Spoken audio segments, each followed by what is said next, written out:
And then I'm going to go ahead and make sure that my channel doesn't say what I just said, and make sure the stream health is good and all that good stuff. And hopefully we get people coming back. There is no giveaway today. I'm sorry.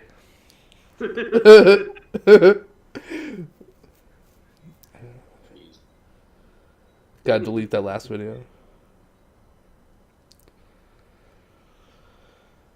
And it pop up on the. Dude, I gotta say something before we get started.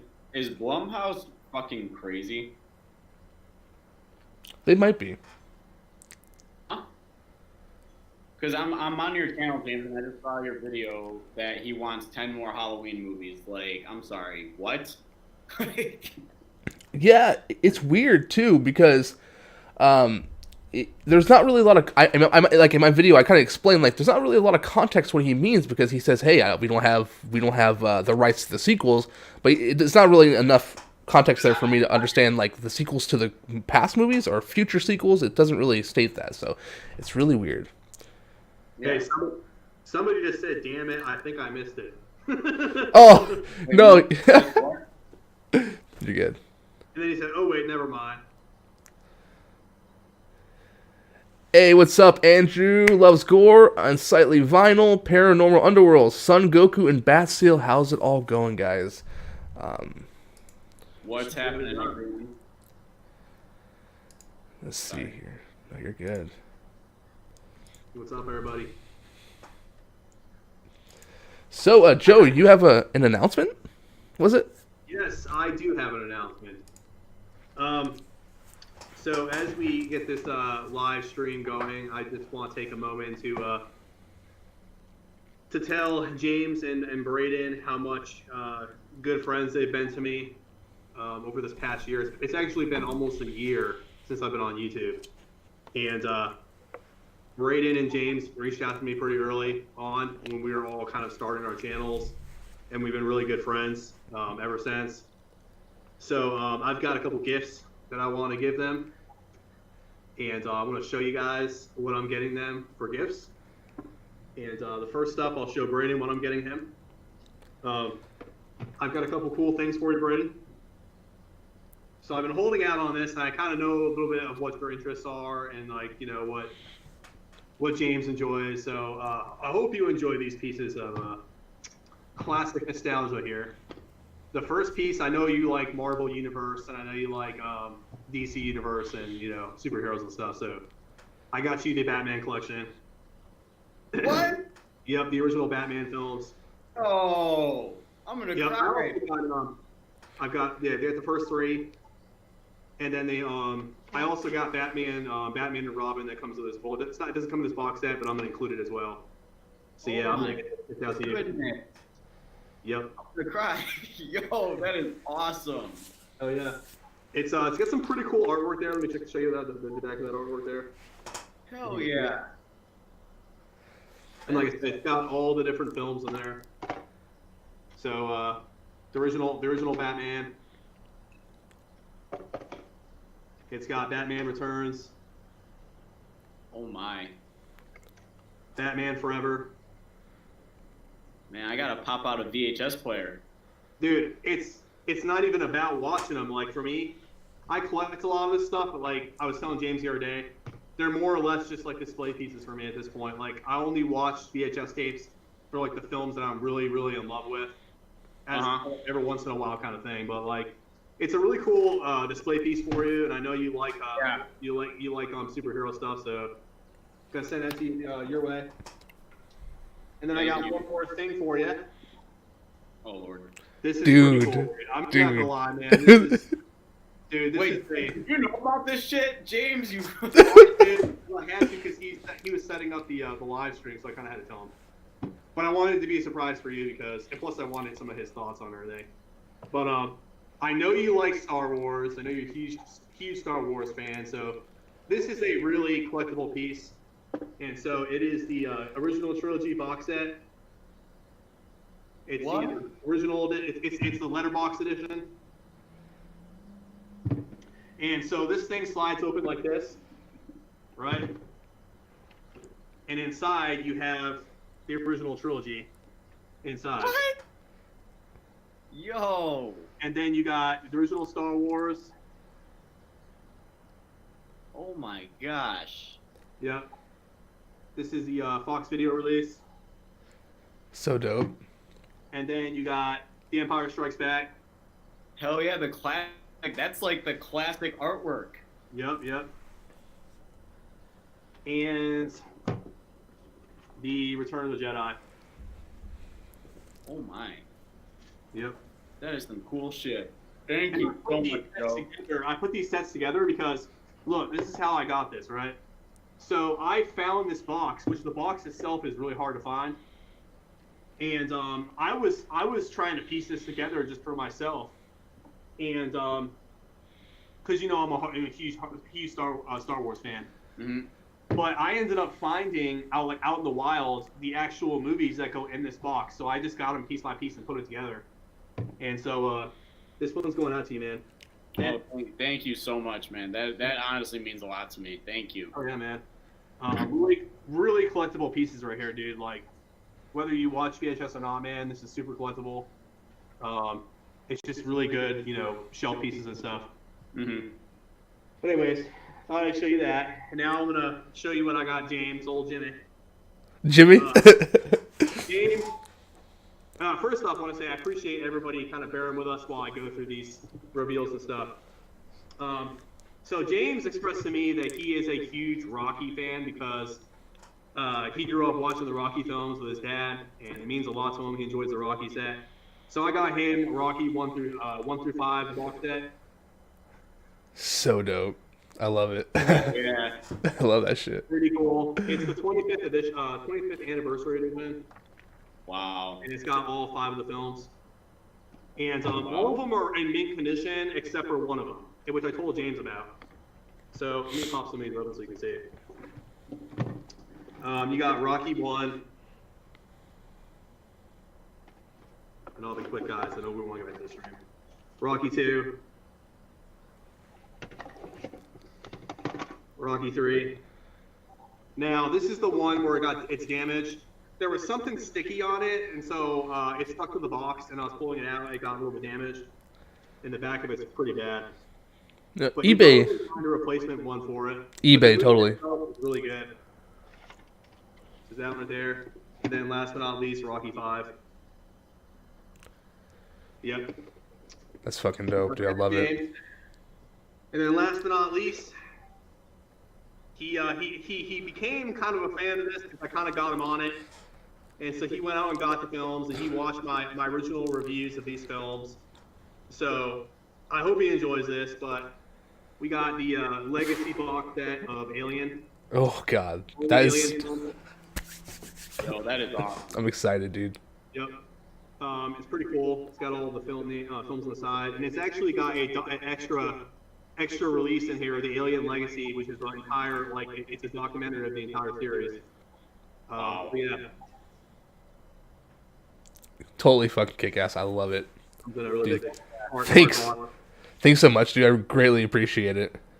Yep. Honestly. And I appreciate you guys, man. Honestly, you guys are dude that I became close to on YouTube and stuff like that. So I'm glad that we were able to start this group. And Dylan, hey, welcome to the Horseman of Horror. I think that we're gonna have a lot of fun today, but honestly, you guys have just been so great, and I'm happy to have met you guys. So. Hell yeah. And I really enjoyed meeting Dylan as well. And I welcome him to our group, and he's been awesome. He's, I've been dealing with some hard times lately, and he's had some good words of wisdom for me, and just been generally caring about me and my situation. So I really appreciate that, Dylan. When I seen what happened, man, there's no easy way of bringing it up. So I didn't want to intrude. But I just wanted to know that things get easier. So I hope everything does work out. I appreciate it, man. I really do. And it's great. It's great making some awesome friends on the YouTube community, man. It's amazing. You don't never know who you're gonna meet on here, man. And I've made some such great friends. Oh, definitely. Seeing this today, that's amazing. Giving gifts to the people who helped you, that's crazy. Really cool ones. Those are really cool collection gifts. So that just goes to show that when you meet friends online, you can really form a bond with them, and that's awesome to see. And I'm glad I could show it live, so other people see how awesome you guys really are. So with that being said, thank you so much, Joe. Good to have you guys on the channel. Let's see who's all in here. Let's see, we have... Okay, we got Goku, Vinyl, we got Bat Seal, we have Andrew Loves Gore, Paranormal Underworld. Alright guys, so if you're new to the channel, if you've not been to any of these guys' channels, I want you guys to go ahead and get a little bit more familiar with these guys before we get started. So let's go ahead and start with Grotto. Let's go ahead and talk about your channel, and then we'll go ahead and go, Braden, and then Dylan, or whatever order. So lately I've been doing the Saw films. I absolutely love the Saw films quite a bit. And so if you're interested in watching my Saw reviews, I've got them uploaded to my YouTube channel. I'm going to be doing Saw 6 tonight, so I've already done Saw 1 through 5. I also like to talk about, I got a retro series, so you guys already know that I'm into VHS format. I like the old big box era of VHS. And so that's kind of my passion is, reliving my glory days, if you want to call it that. So I'm into pretty much everything that's retro. And I also collect Blu-rays and 4K as well. So it's not just VHS, but yeah, that's pretty much what I like to do. I like horror movies, things of that nature. Cool. And whoever wants to go next? I'll let Braden go. Okay, I just chime in, and then it's like, we're both starting to talk. But all right. So yeah, guys, what's going on? If some of you guys that are subscribed to me, you guys know that I love talking about a variety of movies. I review movies. I talk about Halloween horror news that comes out because I also love horror. I'm also a big Marvel and DC nerd, as you guys just probably saw. As my channel literally covers just a lot of different stuff. So I talk about games, movies, a lot of just things, entertainment. I mostly talk about like news that's coming up. Like right now I'm covering Child's Play a lot with the remake coming out. And stuff like that. This is all just shit I love that is worthy of talking about. And then I'm starting a new, I was going to wait till I got on here to announce this, that I'm starting a new, every Friday I'm going to have a ranking episode of like a different franchise. So this Friday I'll probably do the Nightmare on Elm Street ones. Like I was going to do that today and then have it out before the live stream. But I just thought that it was more worthy of talking about it, and then doing that for the first episode this Friday, doing a Nightmare on Elm Street. So that's a little bit about me, and yeah. Awesome. My name is Dylan. I've only recently really got into doing horror over like the last year. I'm a big Halloween guy, so you might not hear me talk as much in the stream because I don't really know as much about this franchise. But I mainly do Halloween. I love Halloween, 100%. And I try and make videos that aren't really reviews. I feel like I can't bring anything to the table that someone hasn't already done. So I figure, you know what, I will make videos I enjoy and hopefully be more informative, just rather than just talking about a movie and what I think about it. So I'd maybe make a video on like the story of the character from the film, like the backstory, the life of the character. And yeah, I enjoy that one. So I'm going to try to do other franchises soon, but Halloween seems to be the one I enjoy the most and the people enjoy the most, so that's definitely one that I'm going to keep doing once news come out with the next film. But damn, 10 films. Yeah, you're not wrong. Yeah, 10 films, man, it's going to be insane. Awesome.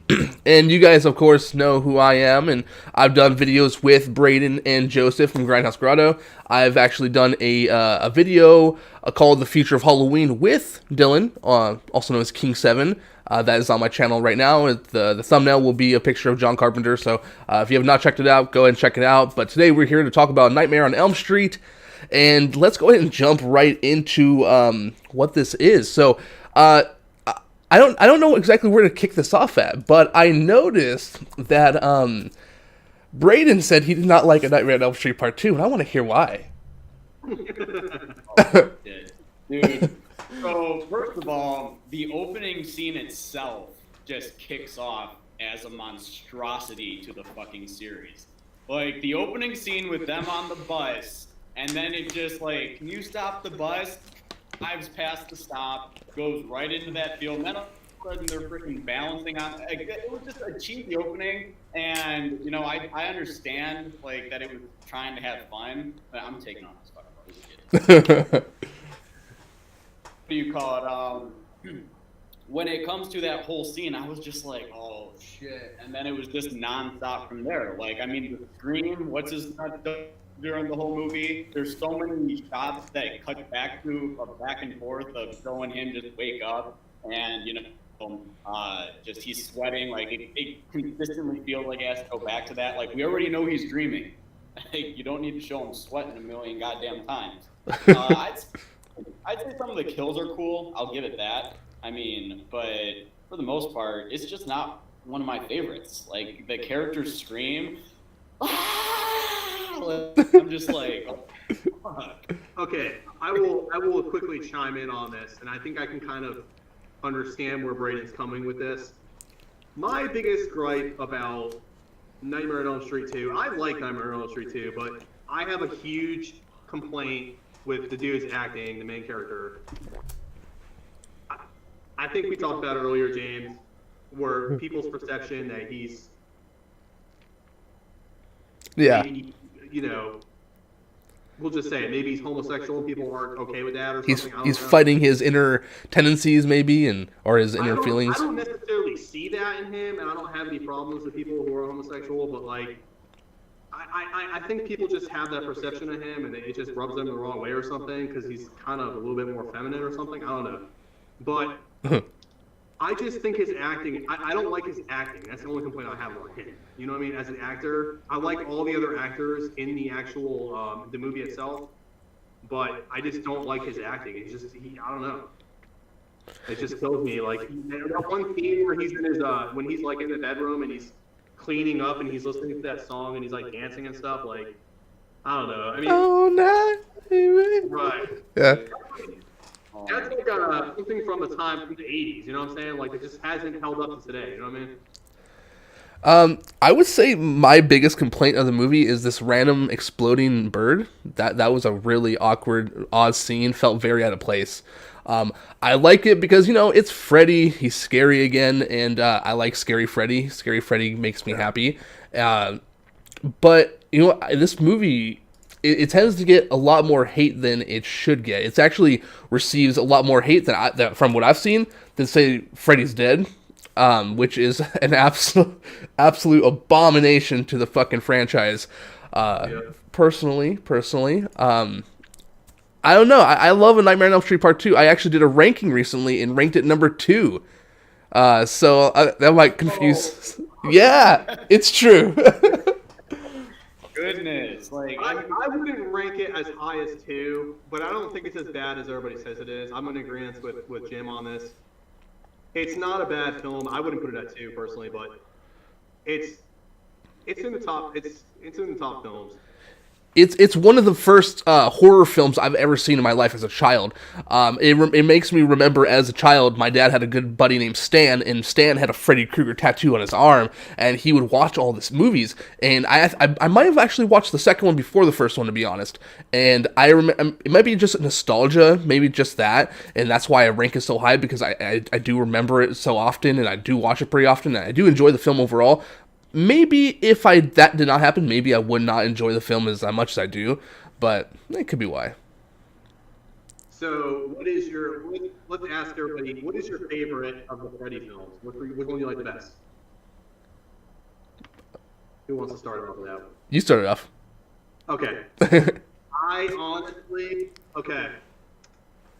it is like neck and neck between the original Nightmare on Elm Street and A New Nightmare. Okay?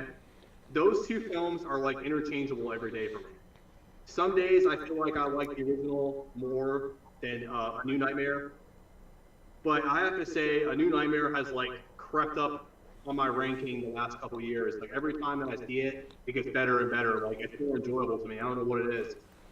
But I just like the dark tone of that film. And I'm going to be quite honest with you. I think I might get a whole bunch of hate on this, but I think Robert Englund's time as Freddy was way overdue.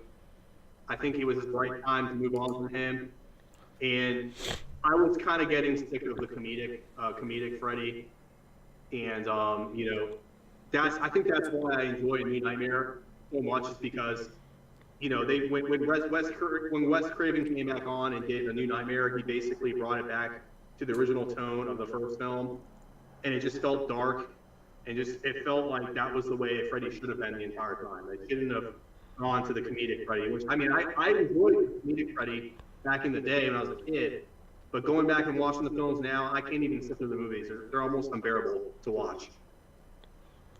Oh yeah. Yeah, I'd say that my favorite is obviously the original.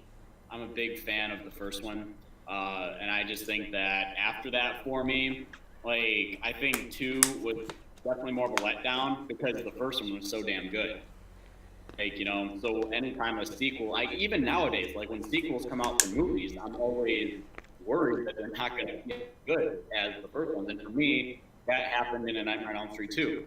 But then A Nightmare on Elm Street 3 came out, and I actually liked the Dream Warrior. I thought that, like this is where like it starts that middle trilogy where it's like the Dream Warriors, the Dream Master, then the Dream Child. Like there's like all of these that are coming out, and for me, nothing is ever going to beat the first one, because after 3, 4, 5, and 6, like I'll agree with Joe on that one. They just consistently get worse and worse, and especially the bubblegum looking fuck that Freddy looks like in Freddy's Dead. Like, oh man, his makeup was atrocious in that movie, dude. Honestly, like how amateur looking, man. How did like Robert Englund not look in his mirror and just be like, yeah, I don't look good, like think I should go out there? Like he's like, no, hey, you look fine, don't worry, you're getting paid anyway. So it's like he's like, yeah, it's a 6 movie, so whatever. Yeah, they were just pumping him out at that point, man. They didn't care. They were just trying to get some money, and that's unfortunate. But I looked at some pictures of Freddy Krueger from Freddy's Dead, and the way they did the makeup effects on all your movies. And Freddy's Dead, Freddy's face does not look the same as their films. Yeah. So they didn't even make an effort to make them look the same. Why do people keep messaging me? Do you guys keep hearing a ding? Like a ding? Yeah, I'm here too, man. God, it's annoying the shit out of me. Dylan, what is your favorite Nightmare on Elm Street? Sorry, dude. I think the original is probably the best, but I have to agree with a comment I got in the stream. I think Freddy looked the best in the second film. There were some questionable moments. I didn't like. Was it Ron's death in the second film? Was it Ron? I think it was Ron. What's that? I'm sorry, I didn't catch that. Ron Brady, the guy from the second film, his death was I didn't like in the film at all, because he was brought in. I didn't like the character, and then I started liking the character, and then they killed him off. And I hate when horror movies do that. They introduce a character that you're not going to like right away, and then they kill them off. So the second one, I think Freddy looked the best, but the first one is the best. I'd watch that one more than I'd watch the other ones. Definitely. Yeah, I absolutely agree, and I think this is going to fall in line, and I think this is going to be like a big thing for the majority of people, not only us, but even the people who are watching right now. You can't really get better than the first one. The first one, it's a masterpiece. It's Wes Craven's baby. It's his fucking child, dude. He created a scary boogeyman in Freddy Krueger and just made him just overall terrifying, and he didn't make him too funny. Like he had laughter, but it was like creepy laughter. It was like, he was happy to like put this fear into these kids who are dreaming, in comparison to him, scratching a chalkboard and the dude's ear flies off and he catches it and he's like, nice hearing from you, Carlos. It's like, it's terrible, dude.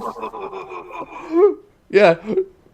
It's just, what does he say? No standing while the bus is in motion, it's or whatever he says.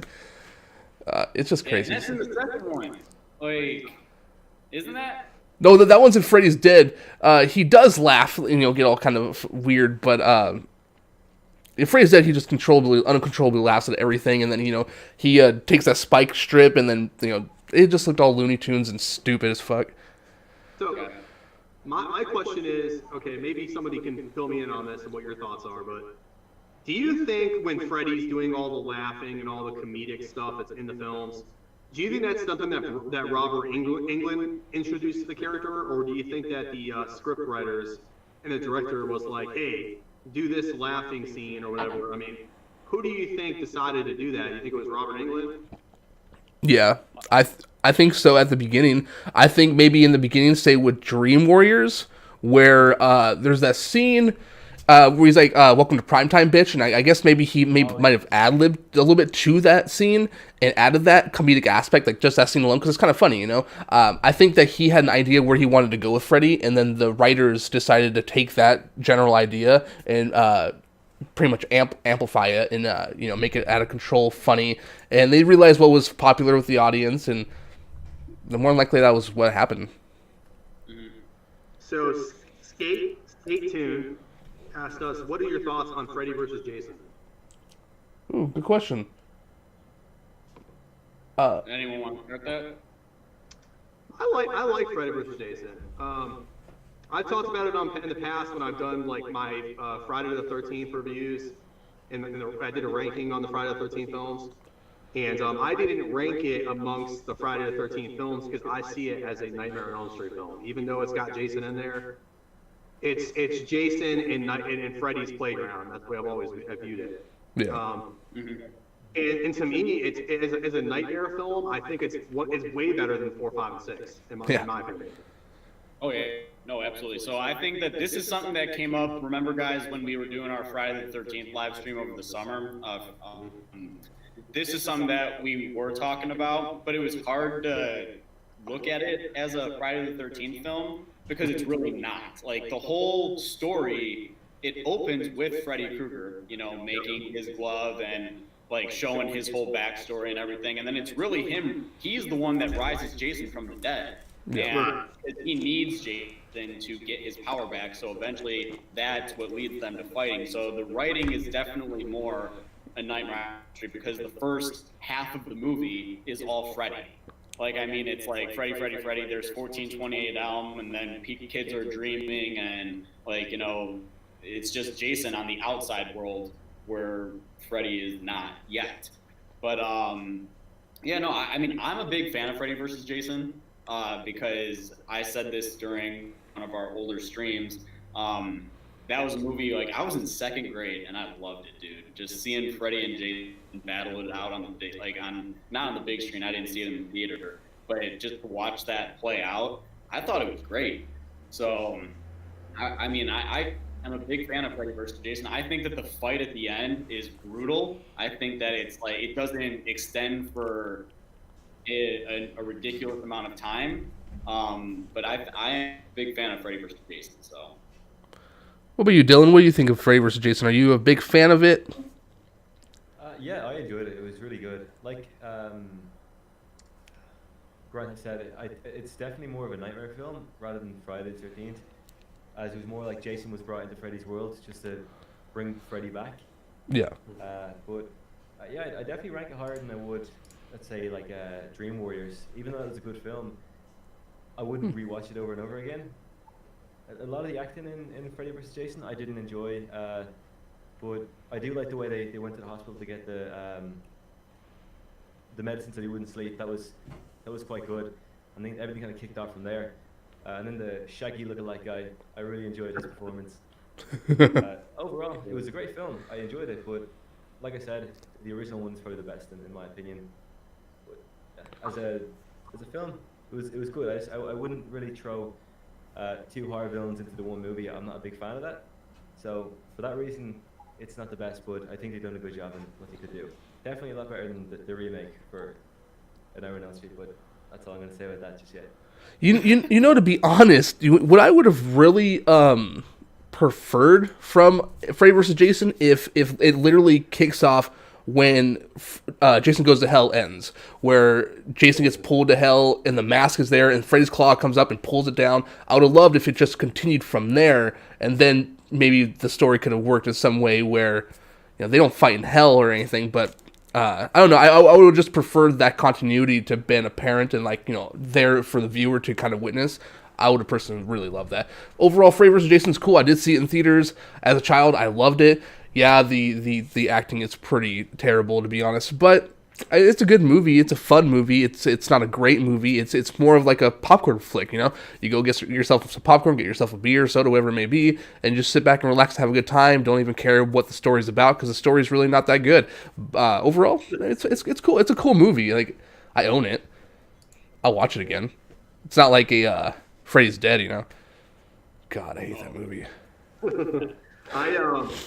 I think they did a pretty good job of lightening up on the comedy in that movie.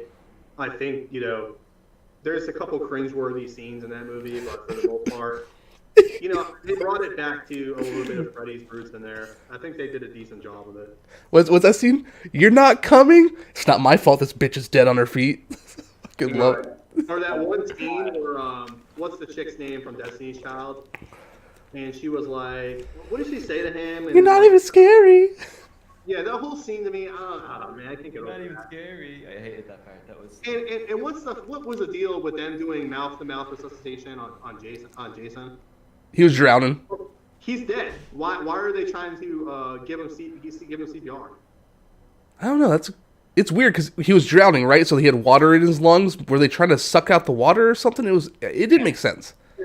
I don't know. Like, the only reason that all of that movie is even there is only because like they needed to fill in some time before they can get Freddy and Jason together to fight for like a final battle. So like all the scenes in between are just cheesy fucking nightmares in themselves. But that's where I think that where the movie is redeemed is definitely the end when they're fighting each other. Because the fight at the end is great, in my opinion. Right. So, like, I really like seeing Freddy and Jason go out, and like, it's brutal. Like, at first, it's not that brutal, but like once it gets over to the docks and everything like that, man, it's great. And then when Freddy gets his arm pulled off, that's all great shit. But Freddy, he does have some very cheesy lines in that movie. Oh yeah. Well, he does absolutely. Pretty gruesome kills in there too, like that one kill where Jason freaking like snaps a dude in half with a bed. Oh, that was good. Breaks him inside the bed. I love that scene. I love the scene where Jason's out in the fields and catches the field on fire. Where all those kids are partying at. I love that part of that scene. Oh yeah, no, absolutely.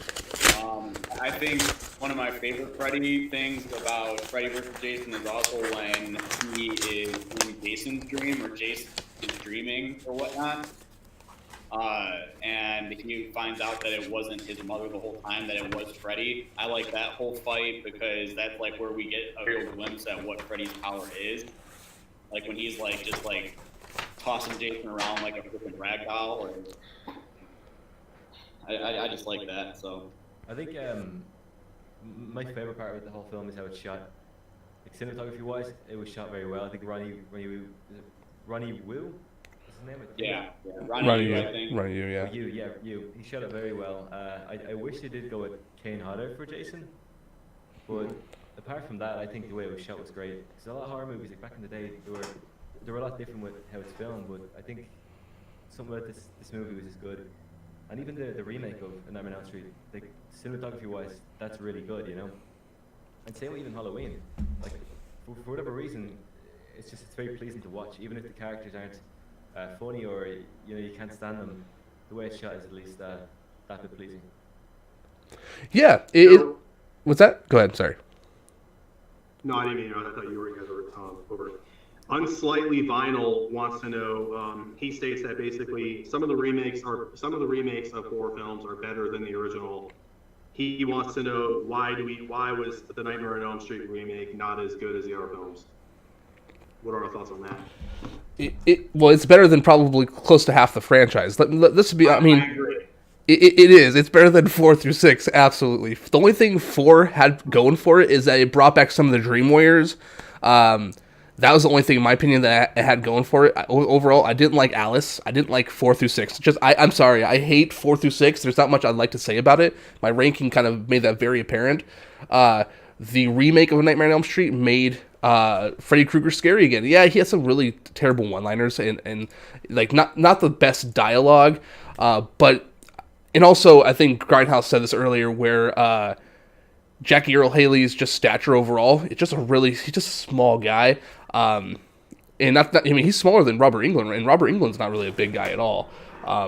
So He's just really frail looking, you know. he is. He's very. I liked it more than half about not more than half, but about a little under half the films. 4 through 6 terrible, but what I guess the question is, what don't people like about it, the remake? I think it's the fact that for the whole franchise you had Robert Englund playing Freddy, and then for that one movie it just switched up completely. I think that was more of a shock to the system because you know Robert Englund as Freddy. He's always been Freddy, and I guess people didn't expect a change. That's true. Yeah, I'd say that like I liked Jackie Earle Haley as Freddy. I had no problem with like his voice or anything like that. Like there's a few scenes like, and I was talking about that earlier with you guys, what I had issues with, like when he was talking. But I just think it's just the way he looks. Like that, he doesn't look like Freddy. He looks like a freaking Muppet. Like he looks like a fuck, dude. Like I'm just like. I just saw him the first time because I mean, like the opening scene is awesome. I think that set up a lot of potential for the movie. Like I was excited after that. I was like, oh shit, he just made a guy stick a knife in his neck, like right in front of one of his best friends or a friend or whatever, and that was great. And then like whatever happened later on. Like, I mean, I didn't really have an issue with the story. I think a lot of the performances came down to it. It was like the acting was just like super cheesy. The freaking tossing around the room was, I think, worse than the 1984 one. Way worse. You're right. Yeah. Like, so I after I saw that, I was just kind of like, I don't know. And then like there were just a couple other characters I just didn't give a shit about. The kills in it are pretty cool. I'll say that the kills in the movie is pretty damn badass. Like, what's his face? Or is it Jesse? I think that gets the freaking arm right through his heart. Like that was pretty badass. I'll give it that. But it's definitely better than 4 through 6. I will also give it that. So. Yeah. I guess the question is, okay, so Skatoon, you asked about that. So what is it that you? Actually, maybe you already said this. I'm sorry. Okay, so what do you think as a viewer? What do you think people don't like about it? Other than let's take away the not being Robert Englund. What do you think is the biggest thing that people dislike about this film? Other than the acting was kind of terrible, but some kills were really cool. Like you said, the opening kill was really great, really well done. Do you think, Grindhouse Grotto, he had a really cool idea, and his idea was that what if Freddy Krueger was never really a pedophile? Maybe because they eventually in the film towards the end they find out that he has a secret room and he is the pedophile that all the kids said he was. But what if he was coming back for revenge because he really wasn't, and these kids were just fucking making up lies? I think that would have been really cool. Yeah, and they actually, honestly, up until the other day, that's what I thought, because I had watched some other person's review. I can't remember who it was. But I actually believed, and I've only seen the remake a handful of times. I've probably seen it, I think the other day was like the third time that I'd seen it. I saw it in the movie theater, and then I saw it another time, and then I just watched it again for like the third time. So I was under the impression that the entire movie, since this was a remake, that in this movie, basically the parents, basically burned him alive, and he was an innocent man, and that the little kids basically thought that they were being abused, but they really weren't, and he got burned alive as an innocent man, and that's why he comes back as Freddy in their nightmares to haunt them, And so I thought that would have been a cool idea if they did that in the remake. I thought that would have been cool because it would have kind of humanized Freddy a little bit, and you would have been like rooting for him a little bit more. You know what I mean? Yeah, exactly. Yeah, that's kind of my opinion. Let me see here. Let me take a look here. Let's see what you guys are saying in the chat. I think ultimately what hurt that film is the fact that they had so many jump scares in the movie, and I don't mind the occasional jump scare, but like every scene that had Freddy, it was like you were building up all this suspense, and all of a sudden it's like and then they would go to another scene, I noticed that myself, actually. I was kind of not dozing off, but I lost interest a couple times. And when I least expected, bang, a really loud noise. and it really annoyed me. Like, I know I was kind of losing interest a bit, and I wasn't paying as much attention, but it just comes out of nowhere so often. Right. It's like, are you snoring? All of a sudden, no. Exactly. Yeah, and I think that was one of the honestly. So for the first scene of the movie, I thought that it was okay to do because, like, you know, he was walking through the kitchen. He was like looking at a lot of shit, like a pig was on fire or something like that, stove, and then like it's like you heard something. He turned around and then it showed Freddy's glove, which is the first jump scare, right? And then it's like he was moving through the kitchen, and then it's almost like the door was like shutting by itself, and then he turns around and Freddy was like right there, and he woke up. So there was like 2 jump scares. Like I could see what you mean. There is an ass ton of jump scares in the remake, and I think that's one thing that they were trying to go for because they wanted to make it like a pop out movie. But like they wanted to make it scary, but I think that from doing so, that kind of also fucked up the story a lot because they had to find a way to. Because remember when what's her face sat back in her vessel before the whole shit scene started, and like she was like laying down. Everyone thought that he was gonna be in the mirror when she was in the bathroom. Like she was gonna shut the mirror and he was gonna be there, and then she goes back into her room, lays on the bed. And then he's like, found you. Like, yeah. So, yeah, I mean, I don't know. I don't know. I actually like Jackie Haley's portrayal as Freddy. I like his voice. And I like how he's, like, doing the things with the claws. Like, every scene, he's like, Nancy, my favorite Nancy. Like, I don't know. He's just got some creepiness to him that Robert Englund, I mean, I'll always love Robert Englund, but I was ready. When they made the remake, I was ready for them to go back to the old school, you know, the actual scary Freddy. I was ready for them to do that. And I give them, you know, I give them credit for trying at least, you know? They tried to do it. It may not have been what everybody was expecting, but they at least tried. Was there a favorite scene that you guys had from the movie? Overall, I mean, me personally, I did have a favorite scene, and it would be pretty much when Quentin is asleep or he's water polo, whatever the hell he's doing, and then he goes into like a dream sequence where he sees Freddy running and the parents chasing him. I thought that was a really cool scene. My favorite, for sure. That scene was actually really cool. I think my favorite would be the opening kill. What's his name? The guy's name? I can't think of it. I watched the movie like an hour ago. Dean? Dean, yeah. That's the Dean. Where he's asleep and the girl walks away and she comes back and he has a knife to his neck. That scene, that's the best. That's the best kill in the movie, in my opinion. I really enjoyed that one. Nice. I'd say for me, it has to go back and forth between that and as much as I can stand Jesse's character, which is, I guess, good because I think that his death was awesome. Like when he was like in jail. And, you know, he was, like, in the room, and he runs into Freddy. And as cheesy as that whole scene is, like, I think that the final thing where he, like, sticks his whole, like, arm through his heart, like, I thought that was pretty badass. So, I like the kills in this movie. I think that the kills are pretty memorable for the movie. That's really it, so. Honestly, it's not an actual scene in the movie, but I like the title crawl in the beginning, okay? With the flashback scenes of little kids and stuff, it reminded me of like the flashback scenes from the original, you know, Nightmare series. Mm-hmm. And the music in the beginning when they were doing the flashback scenes in the title crawl, I thought that was really cool. It just kind of set the tone for the movie as being more of a darker film than the other ones, and it got me like really excited. I'm like, yeah, I can't wait to watch this. And then we get the jump scares, and then I'm like, so there that goes.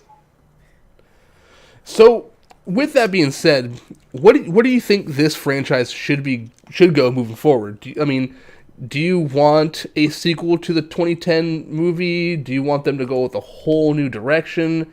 I like Jackie Earle Haley, but honestly, with that movie, the lady who played Nancy, I don't remember her name. Is it Rooney Mara or something? She doesn't like the film. She pretty much bashed the film, and obviously a reboot is what's needed. Where do you think it should go from here? Because Robert Englund and Heather Langenkamp expressed that they would be down to do a new one. But do you think that's really like a good idea? It would be interesting to see them come back for a reboot of their own movie.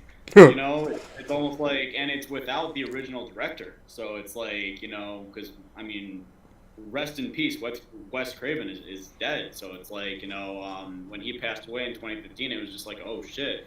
Because I know that for the longest time, like, he was expressing some interest in actually coming on and, you know, helping out with what he could. Like, if they, at that time, I think they were still debating about going forward with a sequel, 2010s.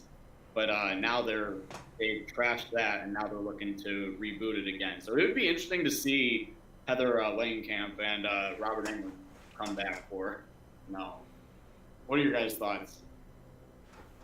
I've got mixed feelings on it. I think I would go. I'd be okay either if they did a complete remake again with a different Freddy. But I wouldn't mind if they brought back Jackie Haley back for another sequel to that film. If they did it right this time, I don't know. It'd be hard to have him come back. I'd be a little bit upset about it because I'm kind of like Braden. I didn't care for the makeup too much. So that would piss me off if they made another sequel to that with the same makeup, because then it'd just be kind of the same kind of film. But I guess I would rather see a remake with a new Freddy, but under the conditions that whoever they select to play Freddy has got to be like a permanent thing. Like, because I mean, if they're gonna make more films, it's just gonna make it real. The series is gonna go to shit if they just keep swapping Freddys out every movie. So they got to select somebody who's gonna be a good fit for the character and who's gonna be willing to do more than one film. I agree. What were you, Dylan? What do you think about that? I mean, I've seen a lot of talk about Heather wanting to come back and Robert Englund, I guess, expressing interest in the film. I wouldn't necessarily say it's a great idea to have Robert play Freddy again. I'd like to see him return, but I don't know about playing Freddy. And as for Heather, I think she'd be good as a parent, because for whatever reason, almost the entire franchise, there was no parents in the movie that I enjoyed. They all had that really bad attitude, like, we don't want to talk about what happened. And it came off really weird. So I think Heather would be, you know, a great mother to watch in a remake. But I think they should pick a different Freddy, and if they want to bring Robert back, maybe have a cameo in the film somewhere like they did with Nick Castle. But try a different route, because having Robert Englund come back again, he won't continue on for a few more films, so eventually it will change. You'll bring Robert back one more time, and then maybe the next film it'll be a different Freddy and everyone will complain again. So find someone who's a good fit for the franchise, who can kind of keep up with maybe 3-4 more films, because that's really what's going to happen in the end, you know?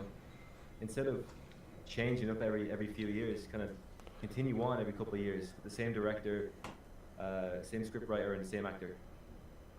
I think that's the best option. Yeah, I think that is a really good option. One thing I would say that I want to see from the future franchise is I'm kind of over Freddy only targeting the children. I want him to target the family. So the family itself, like a whole family, is having these dreams where the mother, the dad, the daughter, son, whatever it may be, they're all kind of like, there's maybe like a hysteria in this house where it's like, you have the same dream, and then the neighbors are having the dream, and the Freddy is like, he's everywhere, you know, he's in everyone's dreams, not only the children's dreams, the adults, and then, you know, and then everyone's kind of like, I don't know, I think there'll be some mass hysteria amongst like the community, because I want him to shake up not only 6 homes, I want him to shake up the whole town of Springwood. I think that would be really cool. I want to see people show fear, and I don't want it to be just the kids. I want it to be everyone in the town. Yeah, I agree 100%. Yeah, I think that also like makes better for like a stronger character for Freddy and for other characters also, because you can only give a shit so much about teens that are in these movies. Like, exactly. I mean, like there are some of them that I was just like, oh my gosh, like I was like this, like in Dream Warriors, I think it was like the one like magician, like where he like I was like, oh, like I was like, what? Like what just happened? Kill this fucker already. So, like, it's like I'm just like, and I mean, he was, I guess, a likable guy. I'm sure he's a very nice guy, but it's like, really, dude? Like, I mean, I guess like that's like me if I saw Freddy in a dream, like having the Iron Man suit on and just going like, ah, like. Ugh. I mean, that's just like I was kind of like looking at that character relating to me because like I'm a pretty big nerd if you guys can't tell, obviously. I mean, like, what do you call it? Just, I think what they need to do is they need to craft a story where the sequel is going to make sense. Like, they can't change the sequel too much. Like, if they're going to do more movies, they have to make a story, like you guys said, where like a family is being targeted, because that just also leads to a final confrontation. It could be like an epic showdown, like with like all of them coming together as a family. Like maybe you have a family that has a rocky relationship, but they start having all these nightmares and shit like that, and then at the end they all have to like come together for a confrontation with Freddy and try to beat him. Like that's for a very good tone for, you know, if you have a family that has all these issues at first. So, Yeah. I like agree that. with Braden, and I agree with James as well. You know, if they centered around like maybe like a particular family or a particular set of people, and kind of like in the Halloween series where it follows Laurie Strode's character and then other people that are within Laurie Strode's inner circle. All the movies are centered around her and her inner circle. And if you look at all the Nightmare on Elm Street films, all the films have different characters throughout each film. And so it doesn't really center on any particular person or any particular group of people. And I feel like there would, if they selected a new person to play as Freddy, and they were intending to make sequels, you know, continue with a couple sequels, whatever, they could have the sequels surrounding a family member or a set of families. And I feel like it would give some good character, make some really good characters, and you could be invested in the story moving forward instead of just every film just a whole new set of characters and there's no investment at all. And I think that's what they need to do with it. I agree with you actually completely on that one. I feel like with Halloween, when you finish watching a movie, say before the next one comes out, you kind of have a fair idea of what could possibly happen. But with A Nightmare on Elm Street, it kind of just switches up each time. It's like there's like no direct sequel. It's like it's a new story completely every time. The only thing that's the same is it's maybe directed by Wes Craven or it has Robert Englund in it. So I think having a story that, you know, it doesn't change completely to the next film, maybe like it follows on with a relative of one of the victims in the previous films, you might have a fair idea of what could happen, and you might be able to predict it in a way and make it a bit more fun. Because when you watch it, you can be like, oh, I had a feeling this could possibly happen. You know, instead of a brand new story being made for the next film each time over and over again. I feel like with Halloween, that's what I liked about it. You know, follow with Jamie, she was in 3 films, Laurie, like 4 different films. So I think it's a good idea if they just kind of keep the story a bit the same and just change it up a bit, but at least try to follow off the previous character. Yeah, that's what Oh, I'm sorry. Go ahead. No, I wanted to talk about what you and I were replying in the comment section. So go ahead and you go first, then we can have that conversation. Oh, I was just gonna say that's what Halloween does different than these other horror franchises. They have the same characters or like that inner circle throughout the whole, like a bunch of different films, which makes you fall in love with those characters. Like Friday the 13th finally has Tommy Jarvis, but in Nightmare on Elm Street, there's Heather Langenkamp. She's in 3 of the films, but I don't think I care enough about Alice or any of the other characters. Halloween does better than any other franchise. But what were you saying, Braden? I was gonna say, I hope I say this name. Is it Skate Toon? Yeah. I think I'm saying that right. I like his idea a lot. So he was commenting and he was saying, like, do a slasher where Freddy's a human going around the town killing these kids or I hope I'm saying that right. These human stalking families and targeting kids, and at the end, the families burn him. Like, you know, like it's kind of like instead of cramming it all into one movie and understanding all that, you start him as a human, and then he said to just call it Elm Street, and then have the sequel be called A Nightmare on Elm Street. That is awesome. I like that. That's fucking dope. I love that.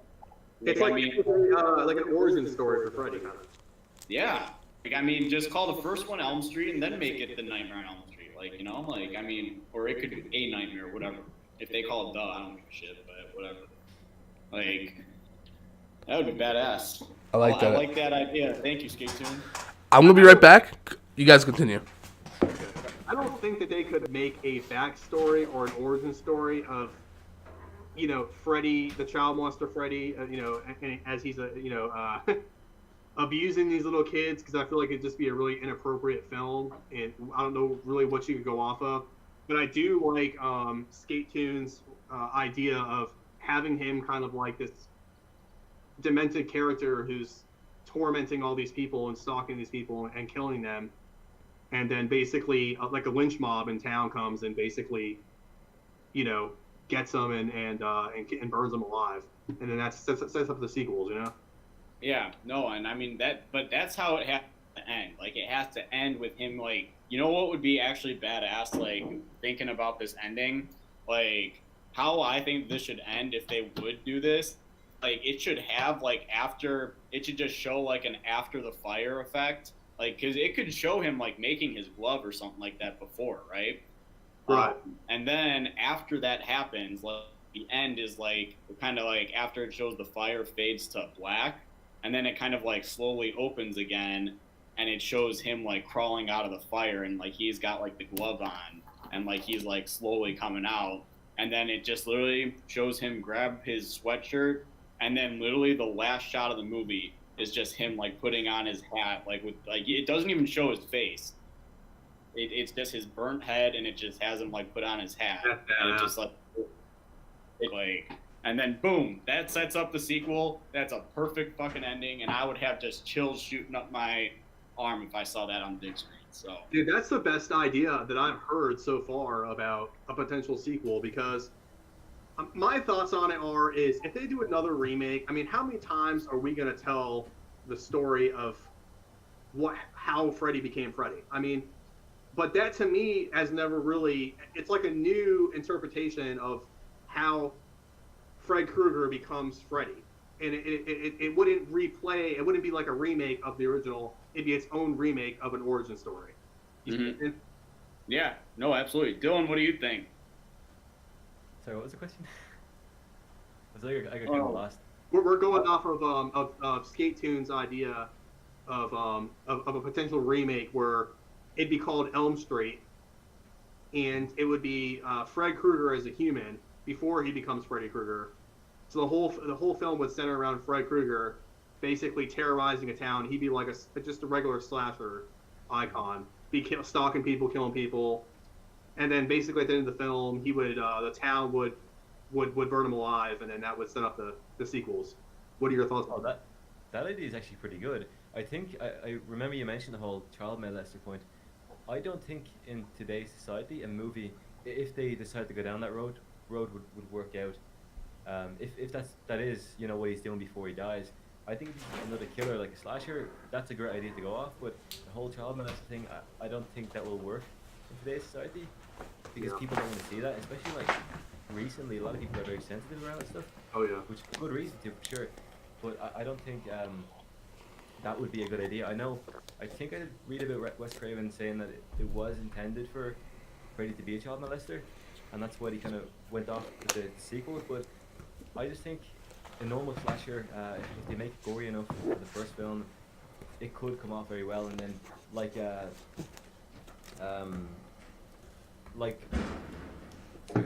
name, sorry, your name it's gone out of my head. I'm sorry, Braden. Sorry. Yeah.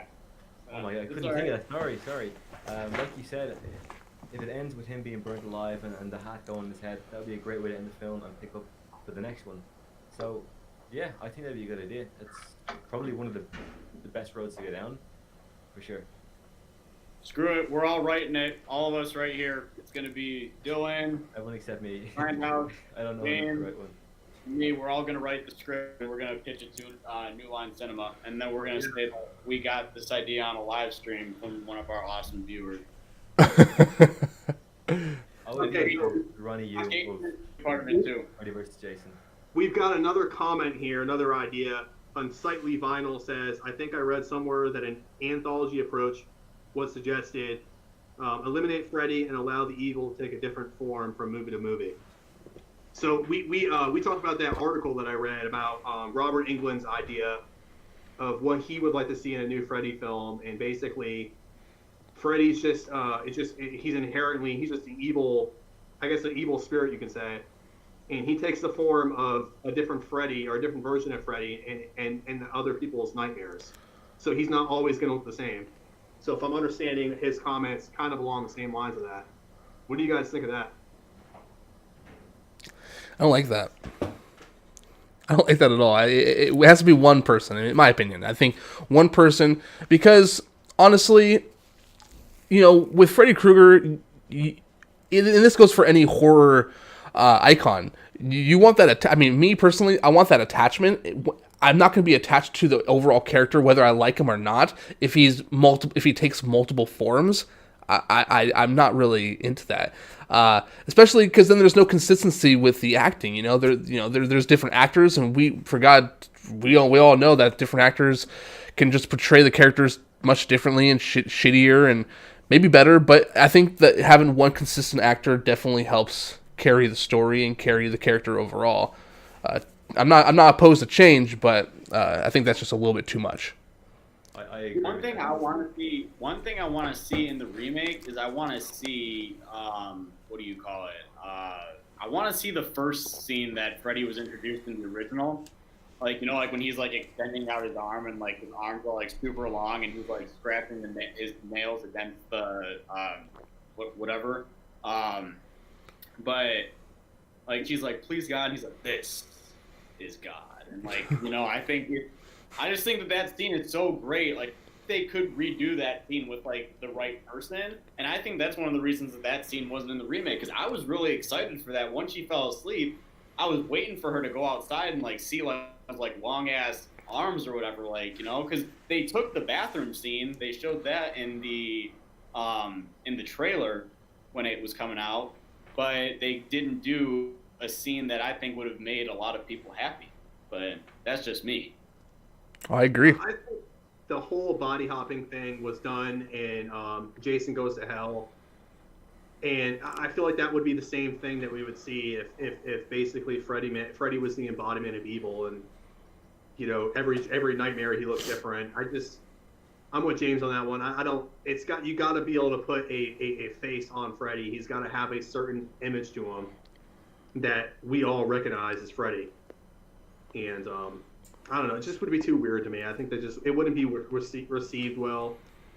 And that's just my opinion on it. I agree. I definitely think having different actors play the one character would be weird, because some actors could do a really good job and some could be really bad, and then you'd have to explain why you don't like this actor or that actor. Especially if you're getting a tattoo, like which one are you gonna get? There's so many Freddys. But yeah, I don't think it's a good idea to have multiple Freddys. As cool as the idea is, some of them could be really good, some could be really bad, and that might kind of alter your opinion of the film, just because there might be a lot of scenes with this one Freddy, and you might really dislike the actor, or maybe the way he speaks, the way he moves. I think it's a lot to kind of risk, because the more characters you have in a film, the more chance you might not like them, because some characters you don't like by nature. So I think having so many different versions of Freddy would just be a bad idea. Yeah, Dylan, I agree with you on that, bud, because what do you call it? I mean, this doesn't necessarily go to like the main antagonist being like Freddy or whatever, but you remember in the new Halloween movie when they just had characters you just could give a fuck less about? Oh, like I mean, Vicky, for example. I mean, Vicky was all of them were just there for body counts. And who was the guy that was with? What was the guy's name that was with Vicky? I can't. Dave. Oh my gosh. Oh, it was just painful. All these people are there. Like the movie had shades of awesomeness to it, but they had people that was just there to get killed by Michael Myers, and I just didn't give a shit about them. So. Right. So I hope Nightmare they do something different. Sorry, James. No, I was just gonna say, so like that's a good point. Is that me personally, Halloween 2018 kind of threw a bunch of bodies out there just to say there's a body count, and And really, I want to be attached to characters.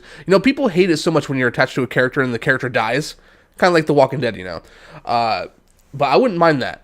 It kind of sets up surprising moments, and I want to watch a movie and be surprised. So with that being said, though, what do you guys think? Who do you guys think should be the next Freddy Krueger? I like Braden's suggestion. What was that guy's name? Jerome Flynn. He plays a character. If you guys that are watching are familiar with Game of Thrones, he plays Ron, who is like Tyrion Lannister's right-hand man, basically, and then he teams up with his brother. But whatever, it's besides the point. If you guys look up Jerome Flynn, I think that he's got a really good look for Freddy. Oh, definitely. I just seen a picture there. He 100%. Yeah, he definitely. He's got the look on, man. If you put the makeup on him, you wouldn't even be able to tell that he wasn't Robert Englund. Like, he would look just like Robert Englund's Freddy. He looks like Robert Englund right now. He looks like he's like a relative of him. Like, it's not bad.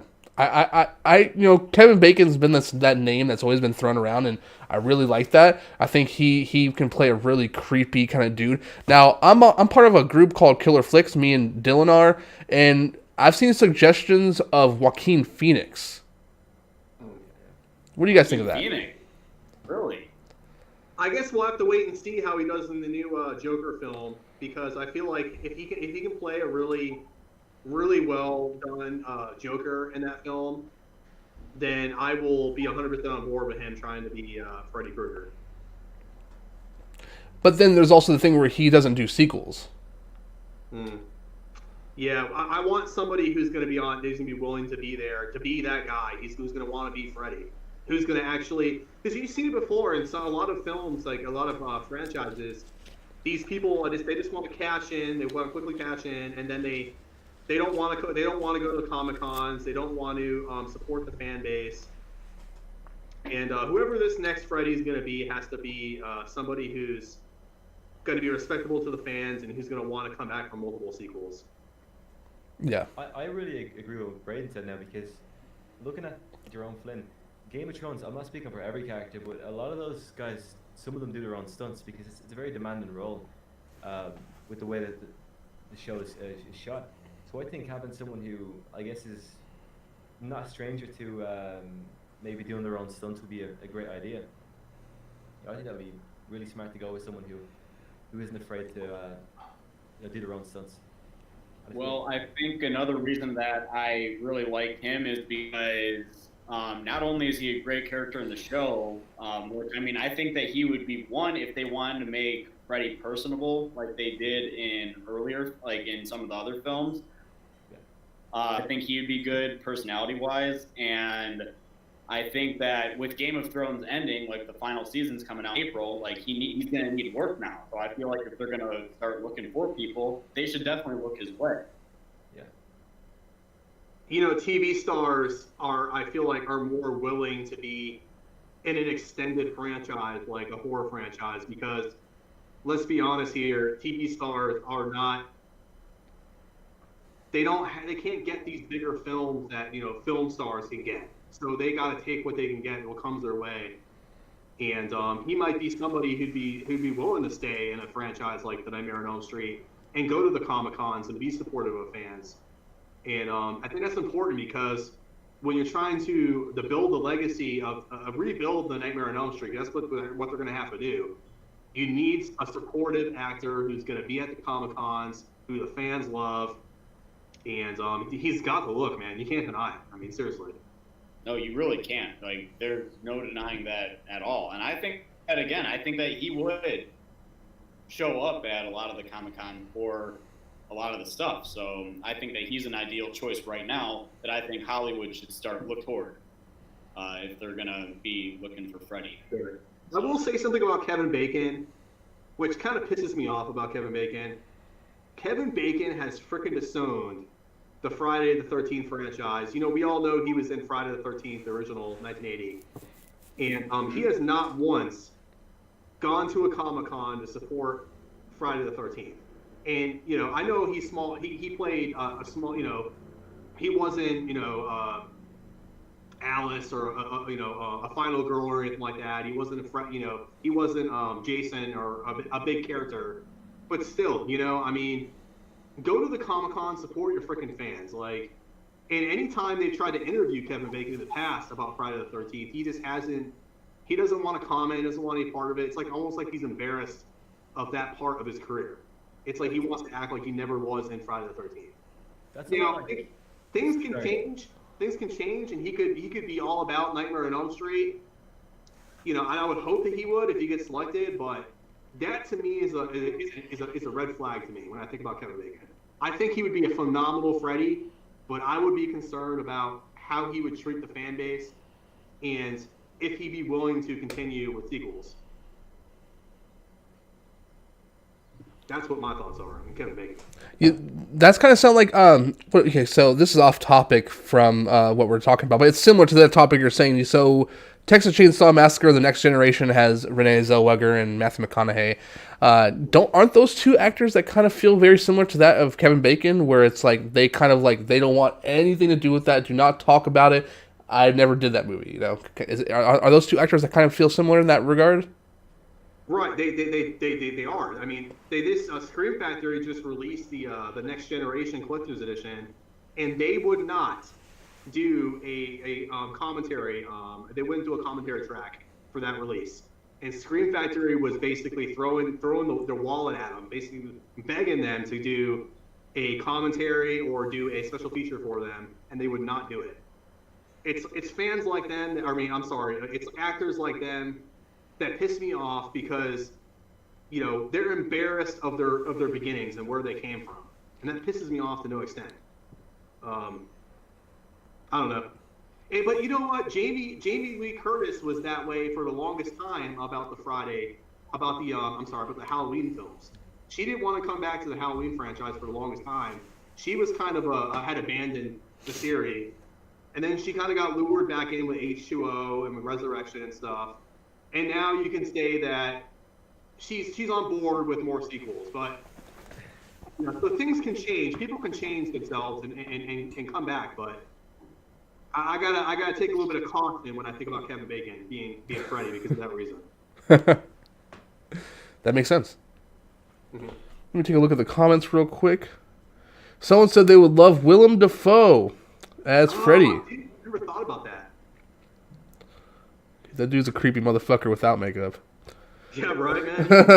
No. He could be Freddy in the Elm Street sequel we talked about. The human Freddy. That's crazy. I didn't even think about that either. Right. Let's see what else. Okay, so Unsightly Vinyl said, what do you think about Alexander Skarsgård from True Blood? He's not the one who played Pennywise, right? That's his brother? Or I honestly don't know the difference. Bill Skarsgård played Pennywise. That's right. He played, yeah. So it's Alexander. He played Tarzan, right? Yeah. Okay. Him? I don't know. I can't really see him as Freddy. I mean, personally, I cannot. That's just me. Yeah. You need someone with like this, like a weird. I was gonna say weird face, and I don't mean to be mean. Exactly. It's got to be. You have to be an ugly person to be Freddy. Let's be real here, okay? You got to be somewhat ugly, okay? You can't be a pretty boy to play Freddy. Yeah. I mean, like, hey, they did do such a damn good job on Bill on Pennywise. Like, they made him look hideous. But I mean, like, what do you call it? I don't think that. But like, when you take Pennywise, for example, and you take Freddy Krueger, they're two completely different characters. Like, those are, like, so you could be handsome and put on clown makeup and fucking, like, play that part. But you have to be someone that's going to look good with the Freddy makeup on. So, like, if you notice, Robert Englund kind of has, like, a round head on top, and so did Jackie Earle Haley. So I think that's kind of, like, what you have to look for is also, like, their head shape and see, okay, if I put the Freddy makeup on here, is he going to look good? And right. I think that's why I think Jerome Flynn, like, if, like, you take off his hair, he's kind of got the shape for, like, he's got the face for Freddy.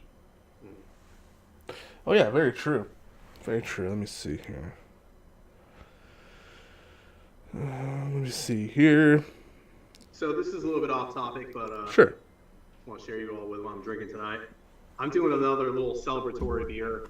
So I've kind of cut back on beer quite a bit. I don't drink it like I used to, but man, this is a damn good beer, guys.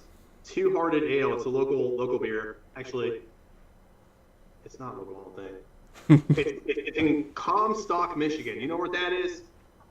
Comstock, Michigan, Braden? Yeah. Okay. It's a micro beer from Comstock, Michigan. It's a 7% IPA, and it's phenomenal. Treat myself tonight. All right. Delicious. Damn.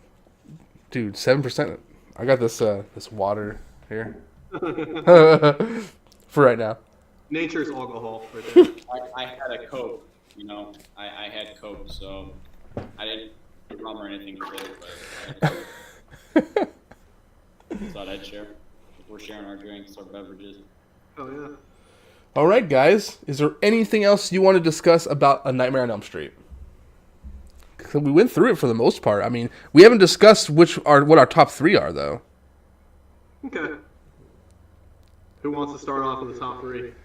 I did my ranking the other day, so you guys can go ahead and do it. I gotta take a piss. Go for it.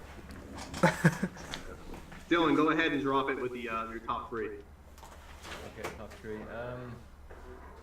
Well, the original is my favorite. The second one, I like Freddy in. I'm not gonna put the second one in the top 3, but I do want to say it as like an honorable mention. Freddy looks really good in the second film.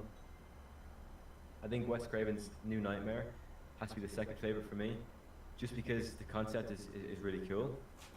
I'm not a huge fan of how stocky Freddy looked. He looks like how Jeepers Creepers looks in Jeepers Creepers 3. He looks a bit thicker, and not like he's fatter or anything. He just looks thicker, you know, like a different kind of person. But the concept to me is really cool, so I'm gonna have to put that as number 2.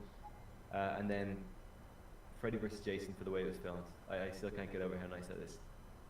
It's one of the best films I think to watch cinematography wise. So yeah, the original, New Nightmare, and then Freddy vs. Jason. All right, that's a solid ranking. Oh yeah. I'm gonna have to. Did you have? Wait, I'm sorry. Did you say Nightmare on Elm Street, the original New Nightmare? Yeah.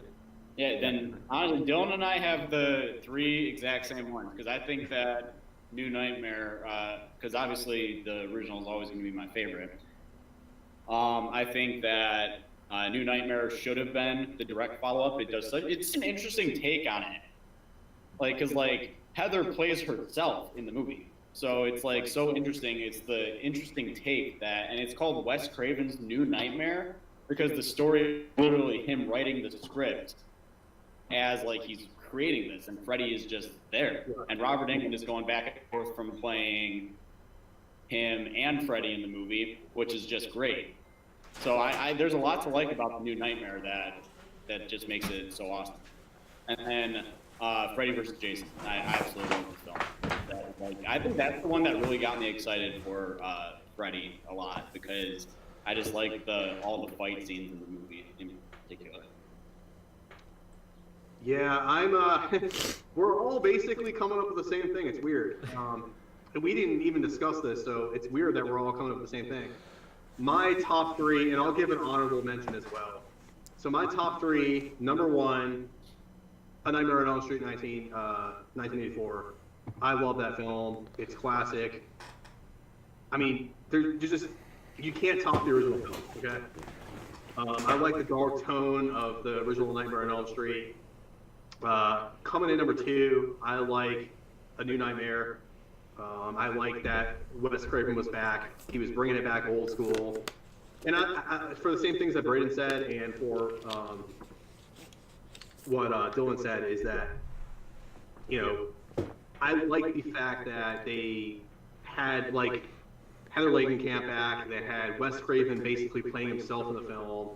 Robert Englund was playing himself in the film, and it just felt more like a direct sequel to the original to me, and I like that. I like the darker tone in that film.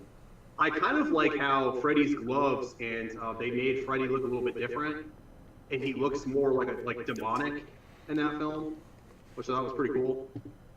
And then the third film that I like is Nightmare on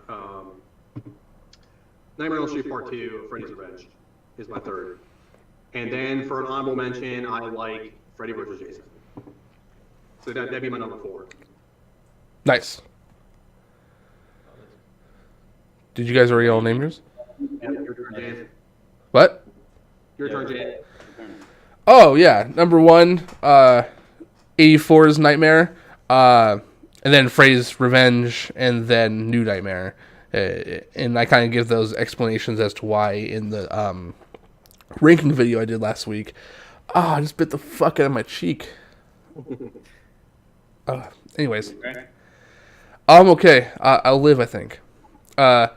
Let's think. Yeah, you can't get better than the original, man. That's not always the case, but I mean, when you compare 1984's to 2010's Nightmare, there's no comparison. Even Tina's death scene was fucking mediocre in the new one. You would think with a remake you're trying to outdo the original, and they made her death scene almost feel empty to me. I actually have one question since I haven't asked any questions. Sorry. It's kind of like in general, really, with horror movies. But why do you think the newer movies aren't really scary? Like, why isn't Freddy really scary in the newest films? That is a good question. Like, are we just kind of like used to the scares, or I don't get it. Some movies you could be scared by, and some you really don't get scared at all. I think because we went so long with the funny Freddy that we're like desensitized to him.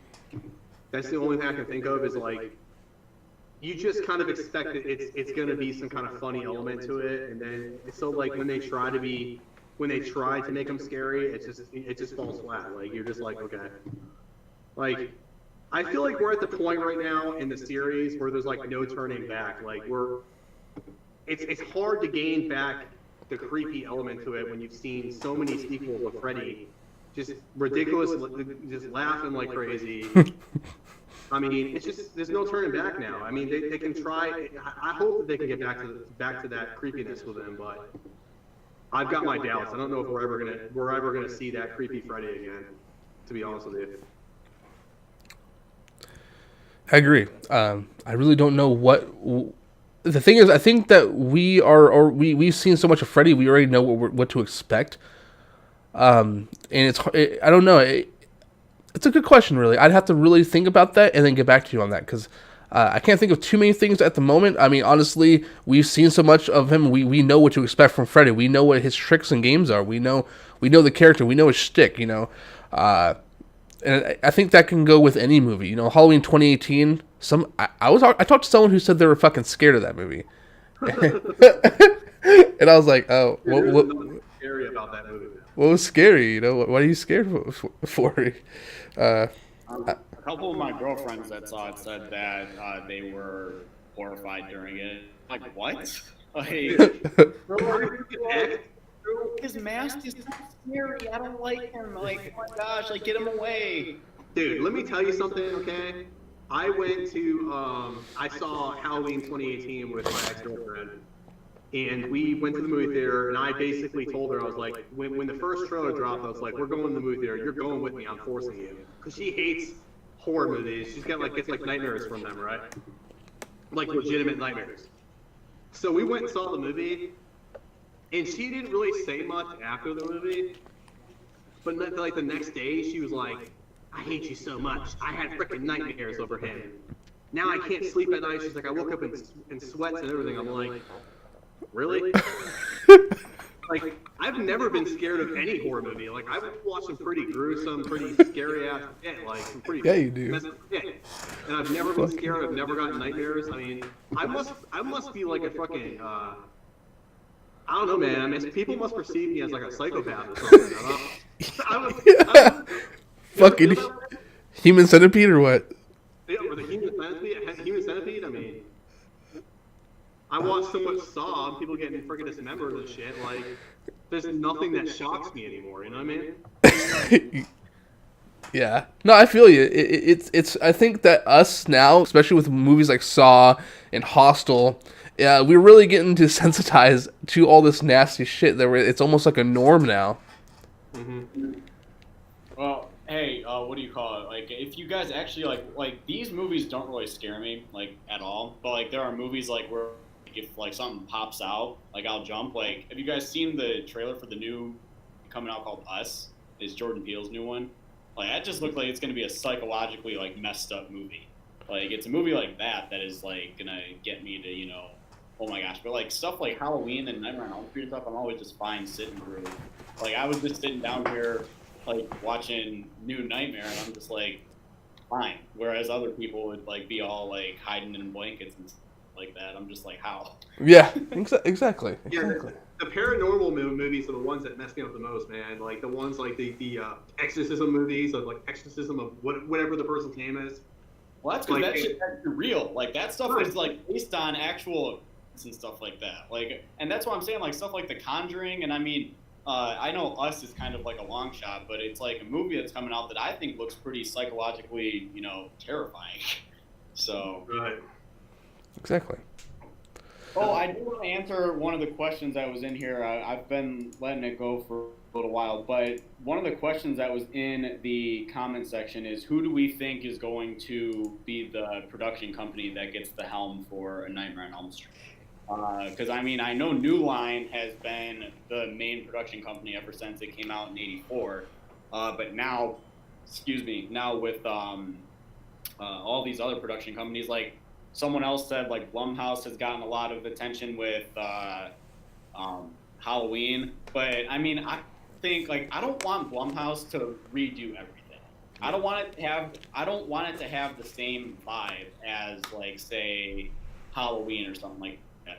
It needs to have a Freddy vibe. Like it has to have a Nightmare on Elm Street vibe to the movie. So I'm thinking like if they have someone like Warner Brothers, I guess, is popular to do it. I don't know if they've ever done, because I think on my DVD collection, I think that it has like it's a Warner Brothers like thing right here with New Line, and I mean, but Warner Brothers is with New Line, so I think that's technically also pushing it. What do you call it? Like who else could potentially do it? I know Orion is doing Child's Play, so maybe we could see like how they do with Child's Play. I think Platinum Dooms actually still owns part rights to the Nightmare on Elm Street franchise.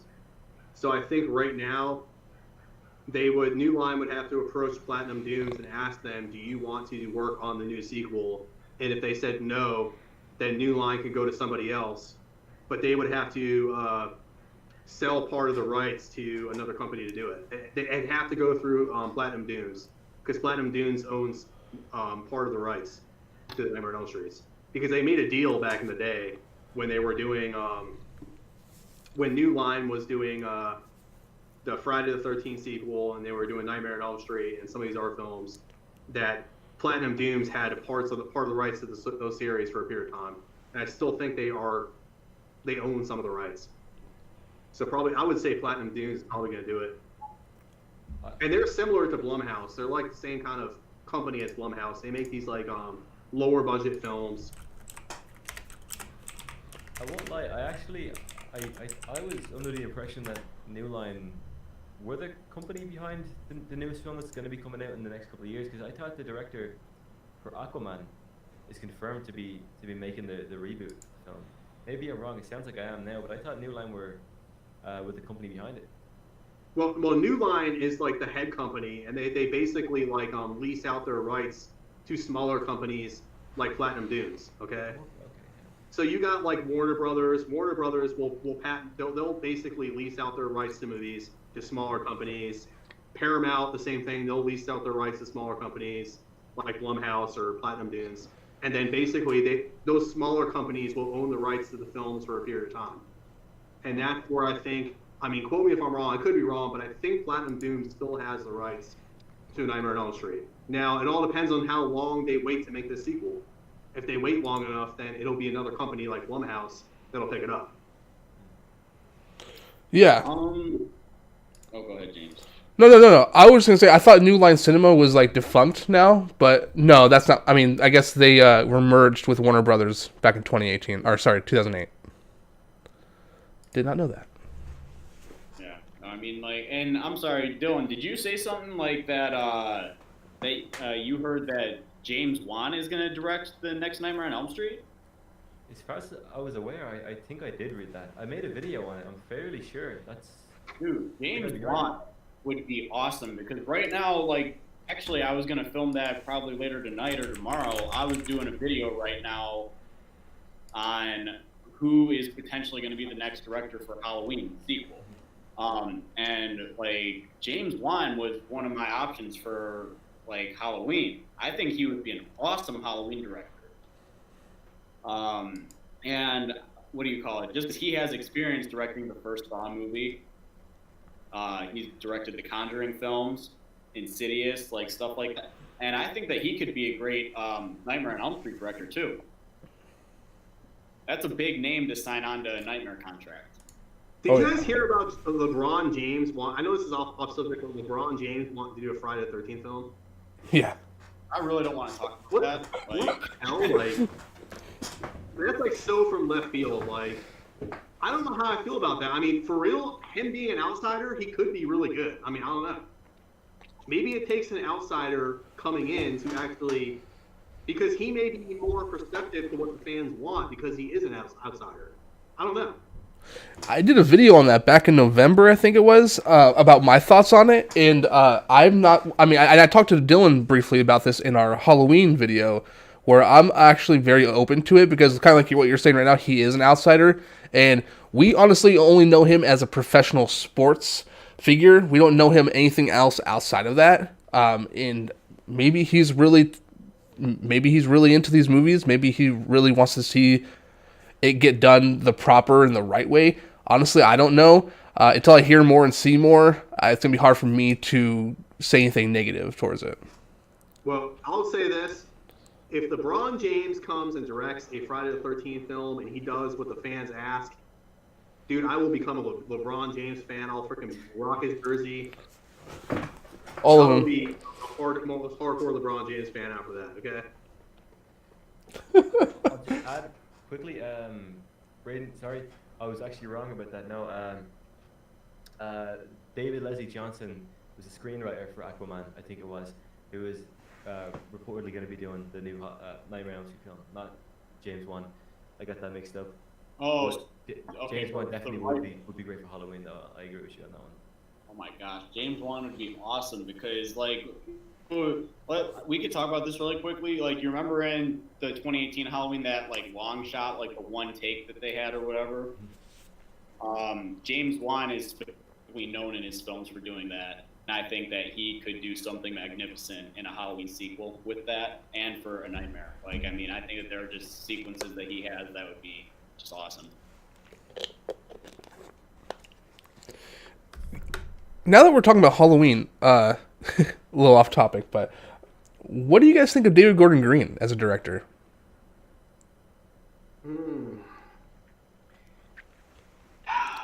Oh man, I don't know, man. I don't really want to get into my thoughts on Halloween 2018 because A whole other can of worms. Man, I'm gonna be honest with you. Although I thought there were some really good elements in that film, I was completely let down by the 2018 film. I feel like I got myself so hyped up for that film, and then when I saw it, it wasn't what I thought it was going to be. And I don't like the whole comedic thing. It was like he was forcing the comedy down our throat in these little scenes throughout the movie. You know, I can't really name any off my head, but like, I think the majority of the film was good. Okay, it's just there was some scenes in there that were kind of awkward with the comedy. So I think if he were to make another film, another horror film, he'd have to kind of tone down the comedy a little bit for me to be comfortable with him being on board. I probably blame Right Danny now- McBride. Say right now, both of them are on board to executive produce the next movie. They're going to keep them on to do that. However, it seems like they might be hiring, or they are definitely hiring new writers. Maybe because they didn't like the direction of like where they were going maybe with it. So I'm curious to see what now a fresh, like after seeing what their take on the story was, it'll be kind of interesting to see what a fresh writer is going to be. But it makes me wonder. That's why I'm doing a video on who could potentially be the next director for it, because I didn't think his direction was bad. I thought his story was bad. I thought that the story, like, I honestly wish that they would have kept Halloween 2 in the mix. Like, why not just keep Halloween 2? That really took place right after Halloween 1978. Keep that in, keep the whole brother-sister thing, and I think that just makes it out to be better. So. I agree, Braden. I think what hurt that film the most is the fact that they removed the relationship between Laurie and Michael, because we got used to that in all the sequels, and it just seemed really off. It seemed like Michael had no motivation at all in the film. Like, he just basically arrives to Haddonfield and there's no motivation for him, and the only reason he showed up at Laurie's house is because Dr. Sarhain, or whatever his name is, brought him there. Like, that was his whole purpose. His character was brought in just to bring Michael to the house, and that was it. And then they killed his character. Dude, he should have died on the bus. Like, he was fine in the beginning. What I liked was in the beginning how it said I was a student of Dr. Loomis before he passed away, and I was just like, that was great. Like, I was like, yes. Like, I was catching on to all that. And then the shit that later on happened, I was like, what the fuck? What I really hate about Halloween is the character of Laurie. It changed so much from the previous films, and what I don't get is countless times she said how much she hates horror movies. She doesn't want to do horror movies. She wants to do other things, but then she keeps going back time after time. And I give it the benefit of the doubt with Halloween 20 years later. She wanted to end it off there. Then Resurrection came. She done it again. With Halloween 2018, she done it again, and now she was willing to come back again. I don't get it. She's claimed that she doesn't want to do it, and she wants to put an end to her character. I don't think she really does, at all. I think she's more worried about how people see her character than she really is with the franchise. She doesn't care. John Carpenter doesn't care too much either, and that's fair enough. He's not much of a part in it. But for someone who keeps coming back, she obviously doesn't care about what happens in the future. She just cares about her character only. And that's evident. You can see it with the way she talks about it in interviews. It's always about her and Laurie. It's never about Michael, you know? Mm-hmm. Mm-hmm. She's all about that green, man. She wants that money. It's true. Any opportunity where, it just seems like it's a good financial situation for her, she'll come back to the franchise. I think... Oh, go ahead. No, I keep cutting you off. My bad, dude. Go for it. Keep cutting you off. My bad. No, go for it. What's up? Okay. Oh, James, go ahead. Oh, I was gonna say something really small, and it was gonna be like, maybe I think you're right in regards to what she really cares about, because it was really fucked up when I went to Halloween 40 and she wasn't there. I was pretty sad. She wasn't there? No, she wasn't there at all. They brought back characters who already seen the movie for a few minutes. She was in half of the movies and she wasn't there. Yeah, it was pretty fucked up. Basically toured the world for Halloween 20 years later, or 40 years later, sorry. She wouldn't go to the event where almost all the cast is going. That's crazy. I had no idea. Yeah, it was a letdown. See, Danielle Harris wasn't there, but she was in, getting ready to have her baby, so I get it. Yeah, that's understandable. But yeah, that's so crazy. Weak. What were you saying, Brayden? I was saying I liked how they played Laurie's character in 2018, but I also think that, like I was saying, if they would have kept Halloween 2, I think that having her face off against her brother would have been just so badass. And I think that, then it just shows that she's been preparing for her brother to get out all the time. Can you imagine, just the whole thing that it could have been for the characters themselves? It's like Michael, it would have been great. So that's where one of my biggest issues comes in, because I would have been able to care about her more. Because the biggest question for me was, she escaped from Michael Myers, and that's another reason why I think that they should have kept Halloween 2 in, because they made her seem traumatized, right? But she wasn't necessarily traumatized until after Halloween 2. Like, she was scared in Halloween 2 in the beginning, like when she's like, "Please don't put me to sleep," like, because she didn't, like, want anything to happen. Yeah. But at the same time, like, the traumatization came after Halloween 2, because that's now 2 attempts in one night. Whereas, like, she was safe after Dr. Loomis came in, and then 40 years later, she's just some badass, like, which I just think it would have expanded on it a little bit more. Oh, yeah.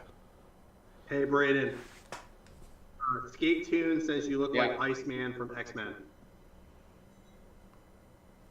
Iceman from X-Men. Oh, yeah. I'm going to be the next one, just so you guys know. Yeah, he's being recruited right now for another X-Men sequel. Sean Ashmore, you actually do look like him. Jesus. You do remind me of him a little bit. Oh, thank you. It's the beard. That's what. So, Unsightly Vinyl said there's been a lot of buzz around the new Pet Sematary trailer spoiling things. What do you guys think about trailers today? I feel like they are showing too much. That's what's kind of ruined Halloween. Well, I will briefly say I was Halloween fatigued going into the new movie to the point where I couldn't even enjoy the movie because I felt like I knew too much, and I felt like I was burned out going into the new movie. So I agree 100% with that comment. Fucking you, dude. Go for it. I was just I was saying about the Child's Play trailer. That's why I love the new Child's Play trailer. I think it's fantastic because they don't show too much.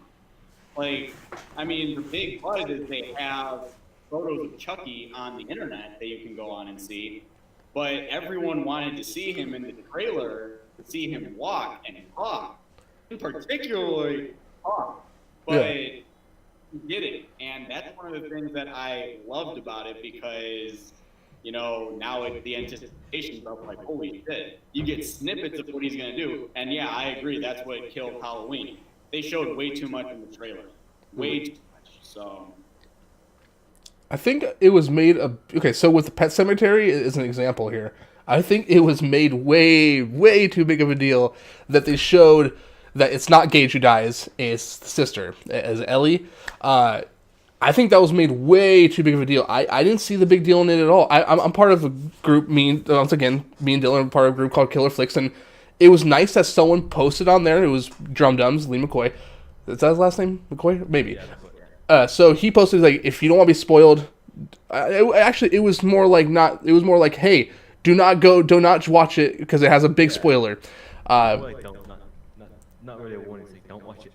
Yeah, and me, I'm like, dude, it's fine, it makes me, actually, if anything, it strikes my curiosity even more. Yeah, so I watched it and I'm like, what's the big deal? Yeah, it's now her instead of him. I personally didn't feel it was giving away too much. I mean, it kind of gave away too much, but it didn't really surprise me. With these sequels, or not sequels, but with these remakes, they try to add a little twist on it. They didn't have to show the twist, but we already know how this movie plays out. We figured something like that was going to happen, whether it be Gage or Ellie. It doesn't matter. I think that it was made too big of a deal, and that's the problem. I feel like that's kind of what happens when they make remakes to classic films like Pet Sematary. We're basically our biggest enemies, okay? As fanboys of these movies, we like to critique things a little bit too much, and we read into things a little bit too much. And I've, over the years, kind of toned back a little bit, and I've been trying to be a little bit more open-minded when they make remakes or they make new sequels to films. I try not to compare it to the original too much because I want to go into it open-minded and just give it a chance, And we're our worst enemy when it comes to that. Yeah. Oh yeah, absolutely. But yeah, that was a good comment to that person. I'm slightly vinyl. I appreciate that.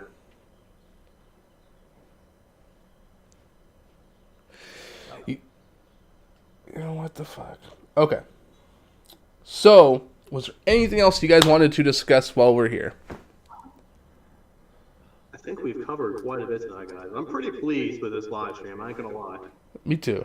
Me too. We had some really good discussion. I really appreciate everybody that's tuned in tonight and joined us for this live stream. I appreciate Braden, Dylan, and James. They're coming in here and doing this live stream tonight. It's amazing. And I had a blast, man. This was a good live stream. I enjoyed this live stream, guys. Oh yeah. I had a lot of fun too. I think it was great. Yeah, hey, Dylan, it was great having you here. Thank you so much for, coming on. We hope that you're absolutely going to be down to join us, later on down the line. And I definitely, and guys, everyone that's watching right now, you guys got to go check out his channel. He's got some awesome, half-hour videos of, the backstories of, Judith Meyer. One I do want to check out. So, Thank you. I appreciate that. Thanks. Yeah, no problem. Yeah, Dylan's channel is phenomenal. I really enjoy his content quite a bit. Yeah, your name isn't Dylan Thomas on YouTube though, is it? I can't. No. It's King 7. King 7. That's right. Check out King 7. Thanks so much. I appreciate Hell you yeah. coming on. It's been great. And even to start with the gift, man, that's great. It's online friendships. It's different from real life friendships, but it's really nice to see. 3 people so close, it really is. Oh yeah, absolutely. Thank you guys for being, for doing this. We were actually supposed to do this a week earlier, and it got pushed a week further, which is totally fine. I'm kind of glad we waited the extra time. It kind of allowed us to really set this date and get ready. Oh, I hear sirens. You guys hear sirens? They're coming for you, James. James Carpenter. They're coming for you, man. Yeah, I'm glad we waited the extra week though. It was really good, and I'm glad we got to do this. And I'm glad all of you fine people did join us for the live stream. I'm sorry we didn't get to all of your questions, and I do apologize. I do like to be more interactive. It just sometimes I get too focused in the conversation and what's being presented. I want to say one thing real quick. Stay tuned for James Grimm's The Blackest Eyes. Oh yes. There's film coming out here soon, guys.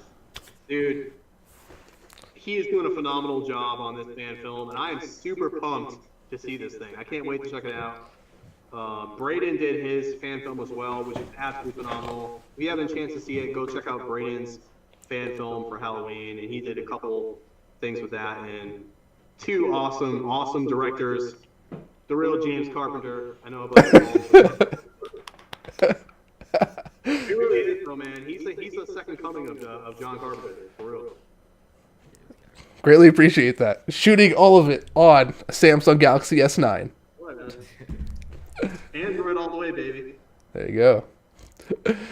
All right, guys. Oh, dude, Braden, he shot Haddonfield Nightmare, all on an iPhone. Yeah.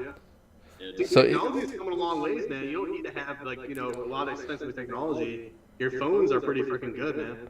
Yeah. Literally, you can shoot movies on your any director. It's so interesting because in a lot of interviews with directors, what do you call it? They're well, you could just take take your phone and shoot a movie on your phone now. You have iMovie for editing. You have all these editing tools. Just get out there and shoot a movie. Right. Yeah.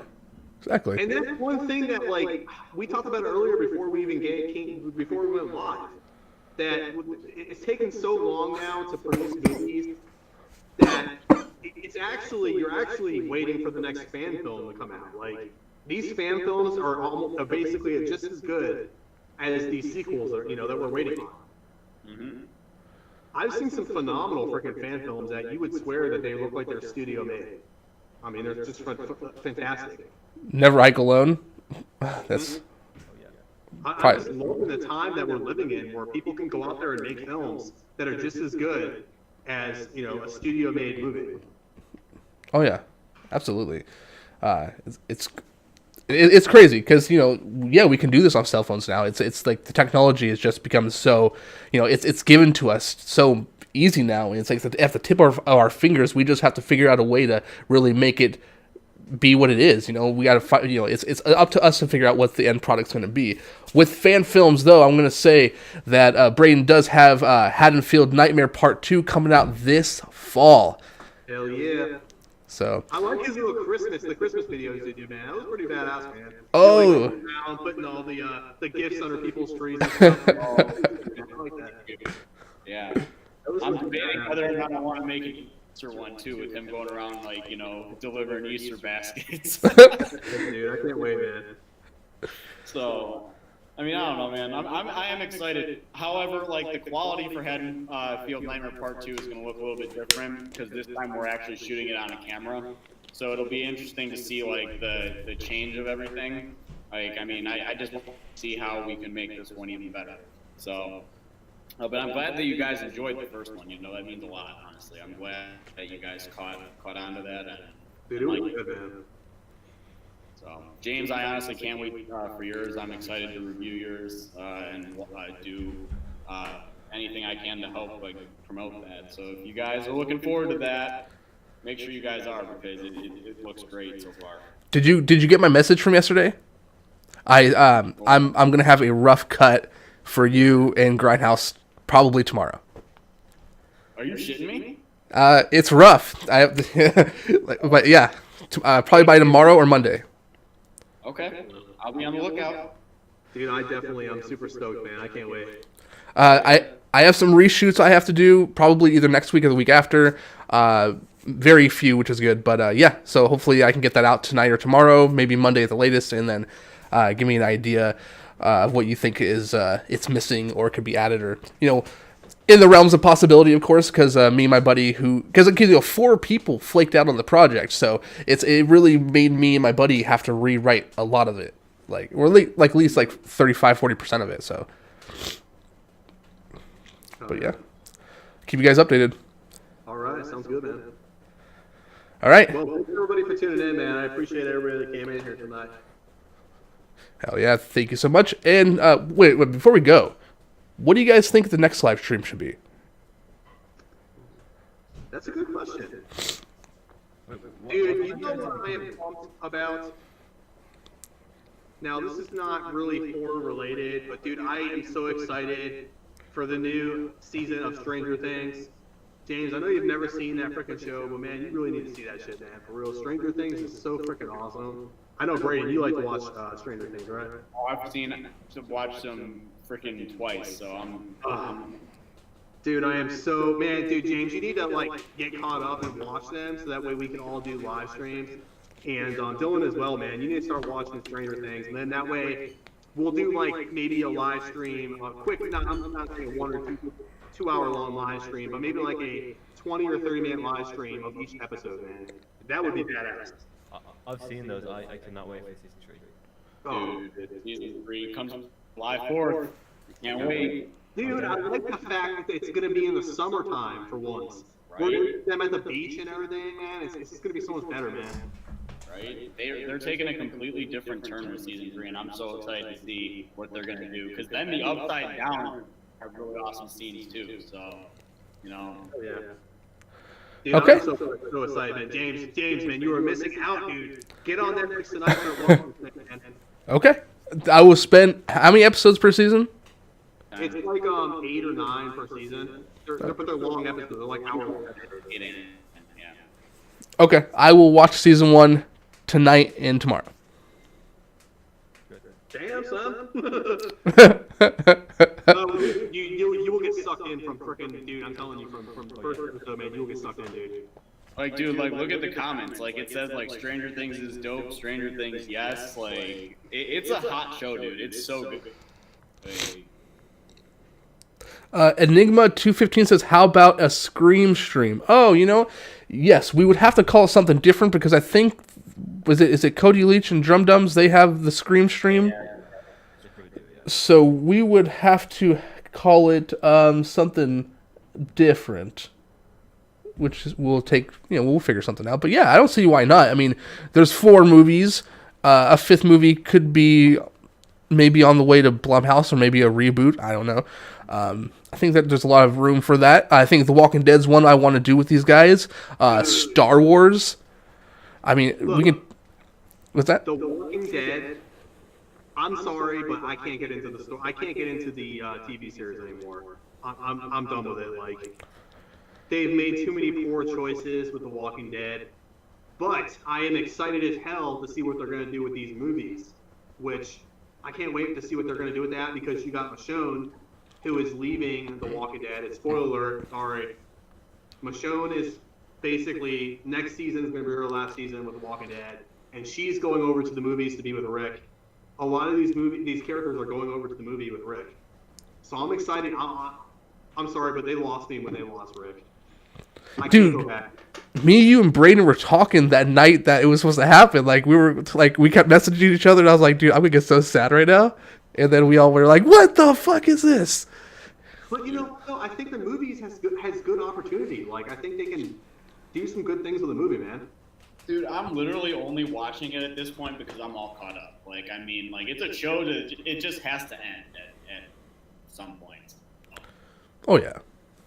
Oh hell yeah. I'm just the only reason I do want to keep watching it is because I'm caught up and I'm like, yeah, whatever. But no, you guys gotta get on to Game of Thrones. That's what you guys gotta get on. Never seen it. You know, the reason why I've never seen it is okay. I had an old roommate a few years ago who was like, "You should watch Game of Thrones." And I was like, "Oh yeah, what's it about?" He's like, "There's like a lot of sex and there's incest and dragon queens and fucking zombies." And I'm like, "Yo, you lost me at incest, bro." And he's like, "There's rape," and I'm like, "Fuck you, I ain't watching that." Dude, The show is just so damn good. So here's the thing. So my buddy, like a week ago, he was in like season 1. He texted, this is like 2 weeks ago now, but like he texted me, he goes, "Yeah, I just started season 1." By like Sunday, he said he was done with season 1. Texted me last weekend saying that he was like almost done with season 5, and he finished season 6 this week. Now he's in the last season, so like it's such an easy binge watch show. Like it's great.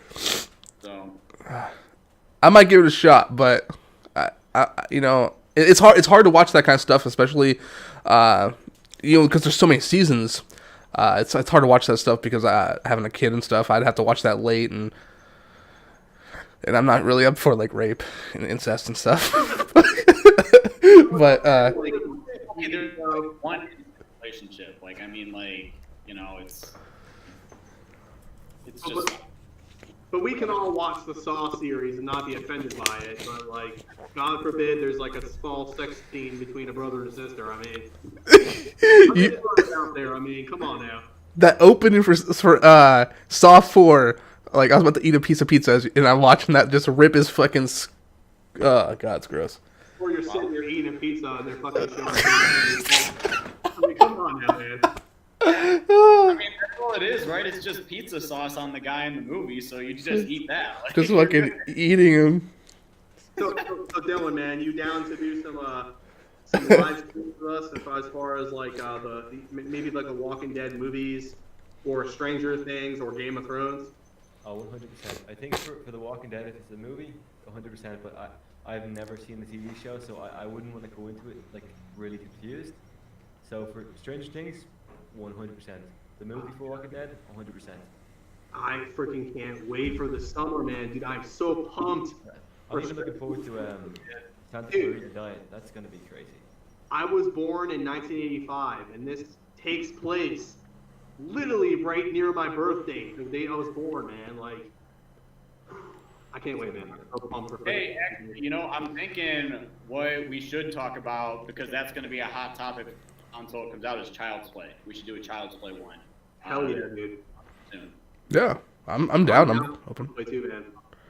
So yeah, because like I love the first 3 Child's Play movies. I love Child's 1, 2, and 3, and then I've got a lot of shit to say about the middle ones. Yeah, dude. Bride, Seed, Cult. Is there another one? There's what's the new? Is the Cult one on Netflix? Is that the one that was released on Netflix? Yeah, the Curse. Yeah, the Curse Chucky and the. Oh. Yeah, those 4. I'm like, nah, fuck that. Yeah. I want the original 3, and then when Chucky basically when they brought Tiffany in, I lost interest, man. Yeah. So Child's Play, we could work on doing that later on. Like maybe more when the new one's coming out. Like maybe we can do like a one like the week before it comes out, and then we can do like Child's Play 29 like spoiler discussion stream. Yeah, that would be dope. I really want to do a Star Wars one too. I know it's not horror based, but I'm a huge Star Wars fan. So, Dude, I would be down to do a Star Wars, man. I don't want to dominate our live streams, but I will have to basically scale myself back for a live stream. Dominating the conversation because I'm a diehard Star Wars fan. But I know you guys are just as much of a fan as I am. But dude, we need to do that, man. Yeah, I'm doing, what do you call it, from now until December, I'm doing once a month. So at the end of this month, I've got Star Wars Episode 1's review I'm doing, and I'm doing one every month leading up to December. So the new hell one. yeah, hell yeah. We could definitely talk about that.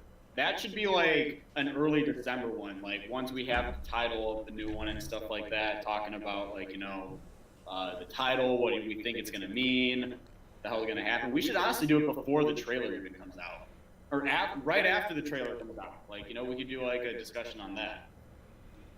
I'm down. Because they haven't really, because what they wrapped up. Did they wrap filming up the other day, or what was it they wrapped up? Because I saw a picture from J.J. Abrams. Yeah, no, they're done. It's officially in post production. So there you go. That's just crazy. I can't believe that the final one's already coming out like this year. Like, can you imagine if like no, I was gonna say some stupid fucking thing. What do you think of? Again, I was gonna talk about Rian Johnson and how he fucked up The Last Jedi, but I don't know if everyone agrees with that. what? Dude, I can't get it. I fucking hate The Last Jedi, dude. Dude, I've given that film so many tries, and like I try so hard to find the positive in that movie, and I just can't do it, dude. I like the ending. Okay, only thing I like is the ending with Luke coming out. And spoiler alert if you haven't seen the movie yet, but when Luke comes out and he has that final confrontation with Kylo Ren on that salt planet, and basically he does a force projection of himself. And he's like, "See you later, kid," or "See you around, kid." Dude, that was badass. And he basically sacrificed himself for the resistance, okay? So the force projection took so much out of him that he basically became one with the force and died, okay? That was an act of, basically an act of, I don't know, he did that basically to save the resistance. And I thought that was badass, man. That was the only, like, good thing I thought about that film. But other than that, like, God, man, I don't know how they're going to turn around with the sequel, man. We'll talk more about this when we do the Star Wars stream, because we could probably talk about this for a while. Agreed. Because honestly, this has been a Nightmare on Elm Street. Like, it's been all over the place. A Nightmare on Elm Street and things. Good though, man. Stuff and things. Yeah. But no, it's so. All right, guys. Well, it was a pleasure as always talking with you guys. We plan one very soon. We got to plan quite a few of them for this year. I would like to do a Child's Play one before the movie. So. Hell yeah, I agree. Awesome. Well, thank you so much for being part of this, guys. Fuck yeah, dude. Thank you. All right, guys. Thank Thank you all for tuning out, for coming in and joining us tonight, guys. Cool. All right. Until next time, take it easy. Take it easy. Haha.